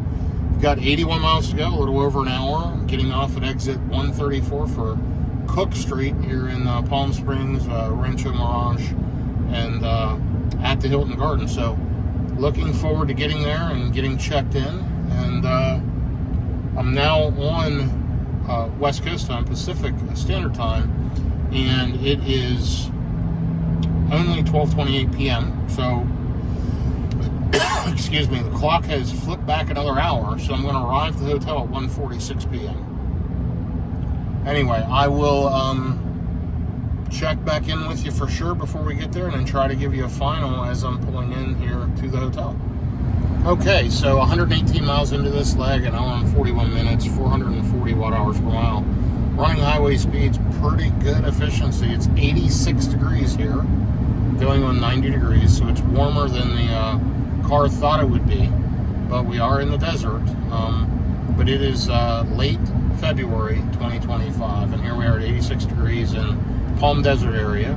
We're only 20 minutes, about 13 miles from the hotel in Palm Springs. Overall, let's do a quick review. We'll have driven 1,292 miles total. So right now we're at 1,280, 479 watt hours per mile, 467 watt hours per mile on the car overall. You've seen, since we've gotten into non-freezing temperatures, the efficiency has really improved. Overall, and you know, just a quick recap for everyone. We absolutely love the Cybertruck. Super smooth, super quiet, super comfortable.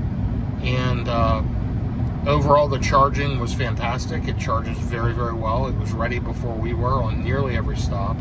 And yeah, I couldn't be happier. I think this is a great, great road tripper. I'm still considering the new Model Y as an around-town vehicle. And I mentioned it before in the video, but if you've followed along to this point, do me a favor. You've watched this entire thing, shoot me a comment. Let me know you've watched it. Let me know your thoughts. Love your feedback, positive, negative, or otherwise. Enjoy all of it. And like and subscribe so you can see future videos. I'll be posting a return video from the Palm Springs area, Scottsdale, back to Dallas-Fort Worth in the coming days. So watch for that. And again, thanks for following along. I'll try to post an update here as I get into the hotel. I'll be exiting this I-10 here in 4.5 miles on Cook Street.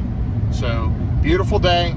Happy to be on the West Coast. Happy to get out of 29 degrees where we were this morning to 86 degrees. So, we've gone through almost a 60-degree weather change in about a half a day. So, pretty incredible. Glad we're here. And it's only 1:23 p.m. and we're going to arrive around 1:42 p.m. So, been a good road trip, uneventful so far. Hope it remains that way. And again, thanks for following along. I'll try to give you an ending stat update here if I'm able to. So we're here in Palm Springs. Unfortunately, there's been some detours. There's some construction on one road. But nonetheless, it's 84 degrees now that we're here in Palm Springs. And 1,290 miles on this trip. I wanted to do a recap here as we're headed to the hotel in 2.4 miles. We're going to turn left up here on Bob Hope Drive in 0.9 mile. I thought you may want to ride along and kind of see what this looks like here in Palm Springs. Beautiful, beautiful place. But down here stats, 129 miles on this leg, hour and 57 minutes, 431 watt hours per mile. And the overall Palm Springs trip, as I mentioned, 1,290 miles, 616 kilowatt hours of energy used, 478 watt hours per mile. So, so far the Cybertruck has done great. It's been a really good road trip. I learned that I can rely much more on this percentage estimate, stated charge estimate remaining, and I don't have to build as much of a buffer. So as long as I have 10%, this thing's pretty spot on, even in below freezing temperatures. So that's gotten better. This is certainly a better, more comfortable ride. The air suspension is smooth. It's got plenty of power. I only had to take it out of chill mode maybe once or twice just for passing. And I wouldn't have had to, but I did just for peace of mind. What an incredible vehicle. I highly recommend it. If you have any questions, feel free to shoot me a comment. Thanks for following along. I will try to keep you updated here in the coming days. And then as I road trip back out of this area, you'll see that video as well. Have a great day, everyone. Thanks for following along and take care. Oh, let me do this, by the way, before I disconnect. I will ride along here until I turn left on Bob Hope Drive, and then I'm going to disconnect. I'll wait for this light to change and let you see some of this area, because if you've not been in Palm Springs, it's absolutely gorgeous. You can see the mountains with snow caps on the top, and here we are in the desert floor at 84 degrees in February. It's absolutely a beautiful place to be in the winter months. In the summer, it's unbearably hot, but great for winter months. Perfect time of the year to be here.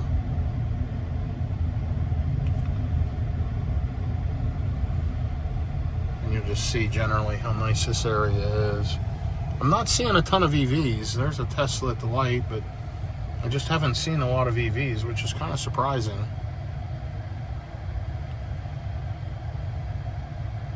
Haven't seen a single Cybertruck. All in all, on the trip, I think I saw one Cybertruck in the whole nearly 1,300 miles. As a matter of fact, that was in Phoenix. We passed one. I can't recall if I saw any other Cybertrucks the entire time. Which, this is VIN number 53,000 and some odd numbers. So, you know, there are 60,000 plus trucks out there anyway. So that's kind of interesting.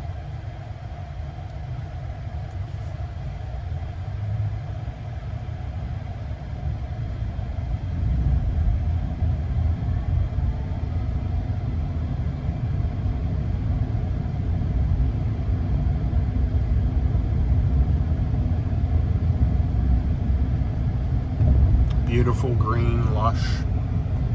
Everything's flowering. Just absolutely spectacularly beautiful out here.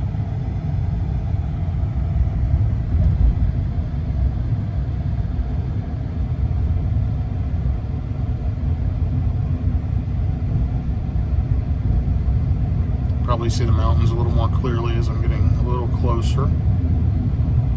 And we're going to turn left up here in just a little bit at Bob Hope Drive, just a couple of lights.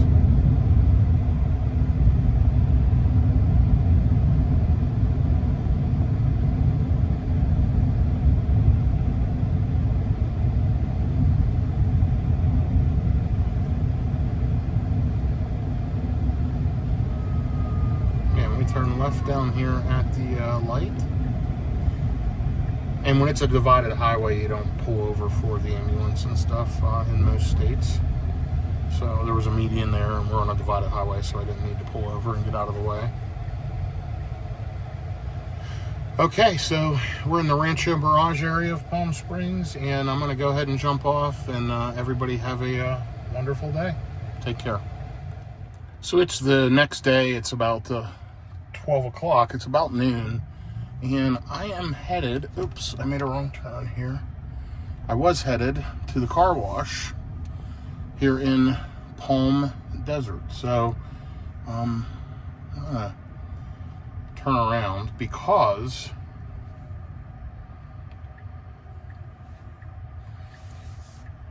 the way I was gonna go takes me out to a light, and it's gonna be much easier to navigate on that road through a red light than it's going to be to here. I'm just gonna cut right through here. So it's going to be much easier to use a red light than to try here in Palm Desert. And by the way, these are Tesla urban chargers. They're 72. They're real small, and I don't know if you can see them there by the cars, but they're like maybe 2/3 the size of the regular superchargers. And what they're for is like at shopping malls, places like this, where you want a DC fast charge, but you don't necessarily need to charge in 20 minutes. There's a lot of Teslas that are charging. I don't know that most of the owners even understand that, but those are 72 kilowatt chargers. Honestly, those urban chargers, I thought they were like older version 1 cabinets or something when I first used them. But I posted that and somebody's like, no, those are urban chargers, and explained what they're for. I've never seen them except for here in Palm Springs. I imagine there's plenty of them on the West Coast. I haven't really seen any on the East Coast. Oh, cool, a classic car show right over here beside us. So anyway, I decided today I'm going to go and I'm going to run the Cybertruck through an automated car wash. I found one that's touchless. It's called the Palm Desert Car Wash, and I plugged it into the navigation in my phone, hit the send button, the share button, and sent it to the Cybertruck. So, by the way, not great air quality here. Take a look at this. Hazardous, air quality index, 437. That's not good. My throat is scratchy, and you can see it's hazy out. So, a lot of dust in the air. Anyhow, I'm going to head to this car wash. We're going to run the Cybertruck through, get it washed up quick. Then I've got to run to some meetings today. It is Saturday, but I've got several meetings to take care of. So, I'm going to pop off the video here in a second, and I'm going to pop back on when I get to the car wash and kind of share with everybody that automated car wash experience. And I thought, you know, I closed the video out last evening, and you can see the total trip miles down below, 1,293, 478 watt-hours per mile. Now I'm going to be running around town here. It's going to blend those numbers pretty low. It's going to really improve the efficiency. So anyway, I got to ride along here through this area of Palm Springs for just a couple of miles, and then I turn left, and the car wash is right there. So that is the plan currently, and I will be back with you shortly. So here we are at the touchless car wash in Palm Desert, and I've already cleaned the interior. Actually, my wife helped me, and I added some air to the tires because, as I showed you in previous videos, I like to keep them at least 50 even in cold weather. And the other day I was in 28, 29, 30 degrees, and these tires were around 46 psi. So right now at 77 degrees, they're at 54. It's a few pounds over. That's where I want them. So I made an adjustment there. By keeping a few pounds of extra psi, it does allow your tires to last longer. And they tend to wear better for me. I get many more miles out of the tires, so that helps. Anyway, we're going to go ahead and enter car wash mode. So we go under service and we click car wash mode.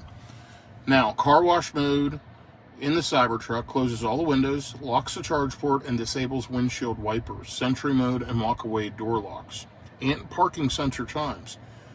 For automatic car washes with conveyor belts, the free roll option shifts to neutral and prevents the parking brake from automatically applying if you leave. Car wash mode will exit if the vehicle speed exceeds 10 miles per hour. So enter car wash mode. Boom, and I just heard it. Kind of check all the windows to make sure they were up. It checked all the doors, and I could just hear the car shift into car wash mode. Now, if I press the brake, I can hit enable free roll, then I leave the brake go, and if I'm a conveyor belt car wash, that works.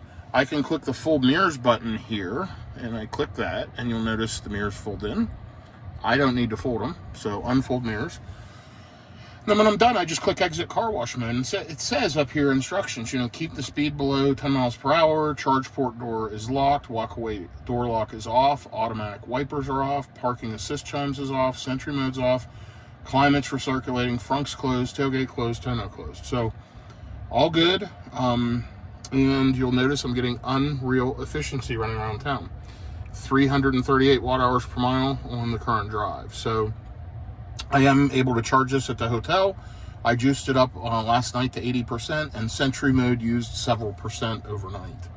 I'll probably plug it back in later today. I've got to run to some meetings, and I'll use up some juice. I've got to run to one of the other properties, one of the resorts, for some meetings.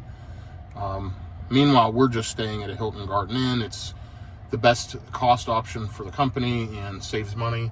And then some of my team is staying at one of the nicer resorts, and so are other clients and people we need to meet. So anyway, I'm going to go ahead and pull up here when this car moves, and we're going to head into the automatic car wash here in just a minute. Okay, I just pulled into the automatic car wash, and it's beginning to go around the vehicle. I'm going to keep an eye on it to see if I need to fold the mirrors in or not. So let me go back here and swipe this down.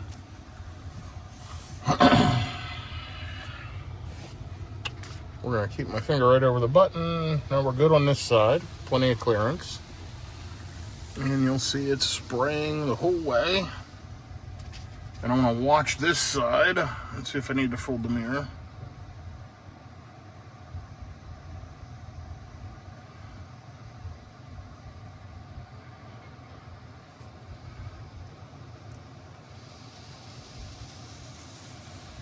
Okay, we're clear. This thing's wider than my other Teslas and some other cars, so I wanted to make sure I had clearance, but we're in good shape. So let's take a look. There's the front camera. The cameras have hydrophobic properties, so water tends to drip off of them pretty quickly, and they dry off really easily. Let's look at the back camera.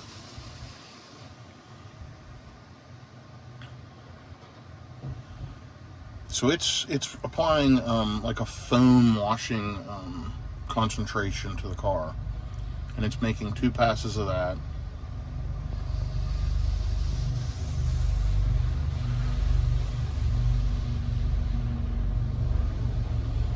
I don't know if you can hear that, but I can feel it. It's a helicopter. You could feel it shaking the Cybertruck a little bit, so it was really low. Okay, now it's running along with the high pressure wash.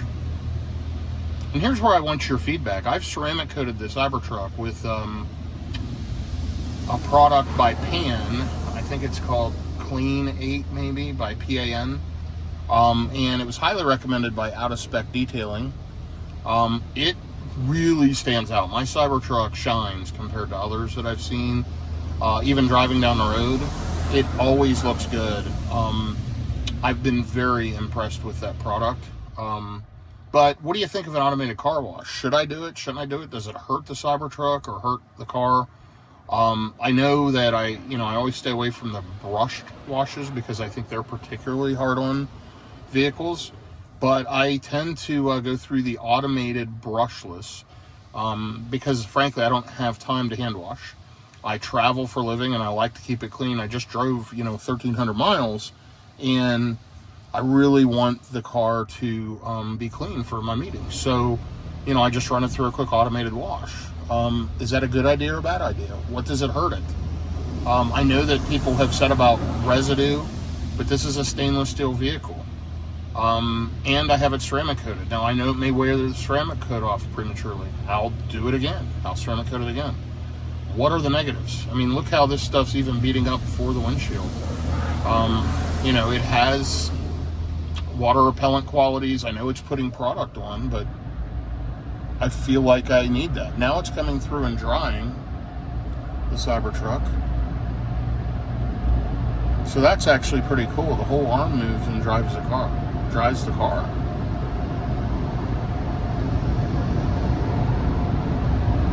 You can see it down there coming up along the one side.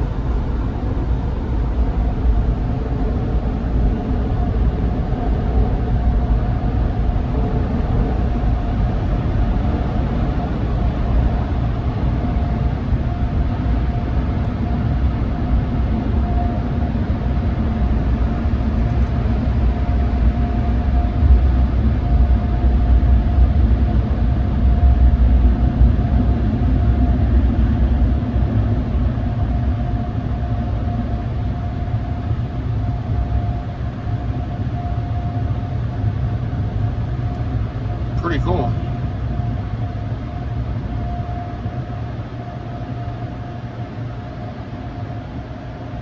So it's not that arm, it's got dryers along the top. Two that are moving and one that's stationary.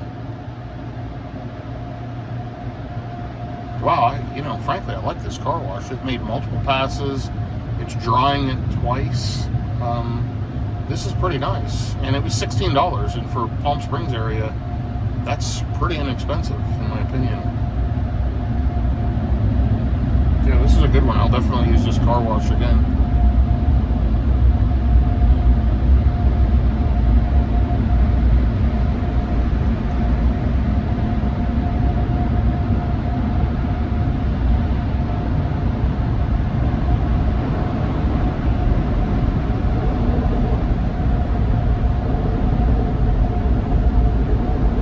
So far, we're a little over 5 minutes into the car wash. 5 minutes and 30 seconds. Now, I didn't capture as I was pulling into the bay. I just captured once I got in because honestly, I wanted to focus and line this up right. I felt like I had inches on either side, and I did. But anyhow, yeah, it's so a total of 6 minutes from the time I pulled in until I'm out of here. So anyway, that was the car wash. Thanks for following along. If you enjoyed this video, do me a favor and like and subscribe, and you'll see plenty more content on electric vehicles, including car washes, road trips, etc. Have a good day, everyone. Take care. Thanks.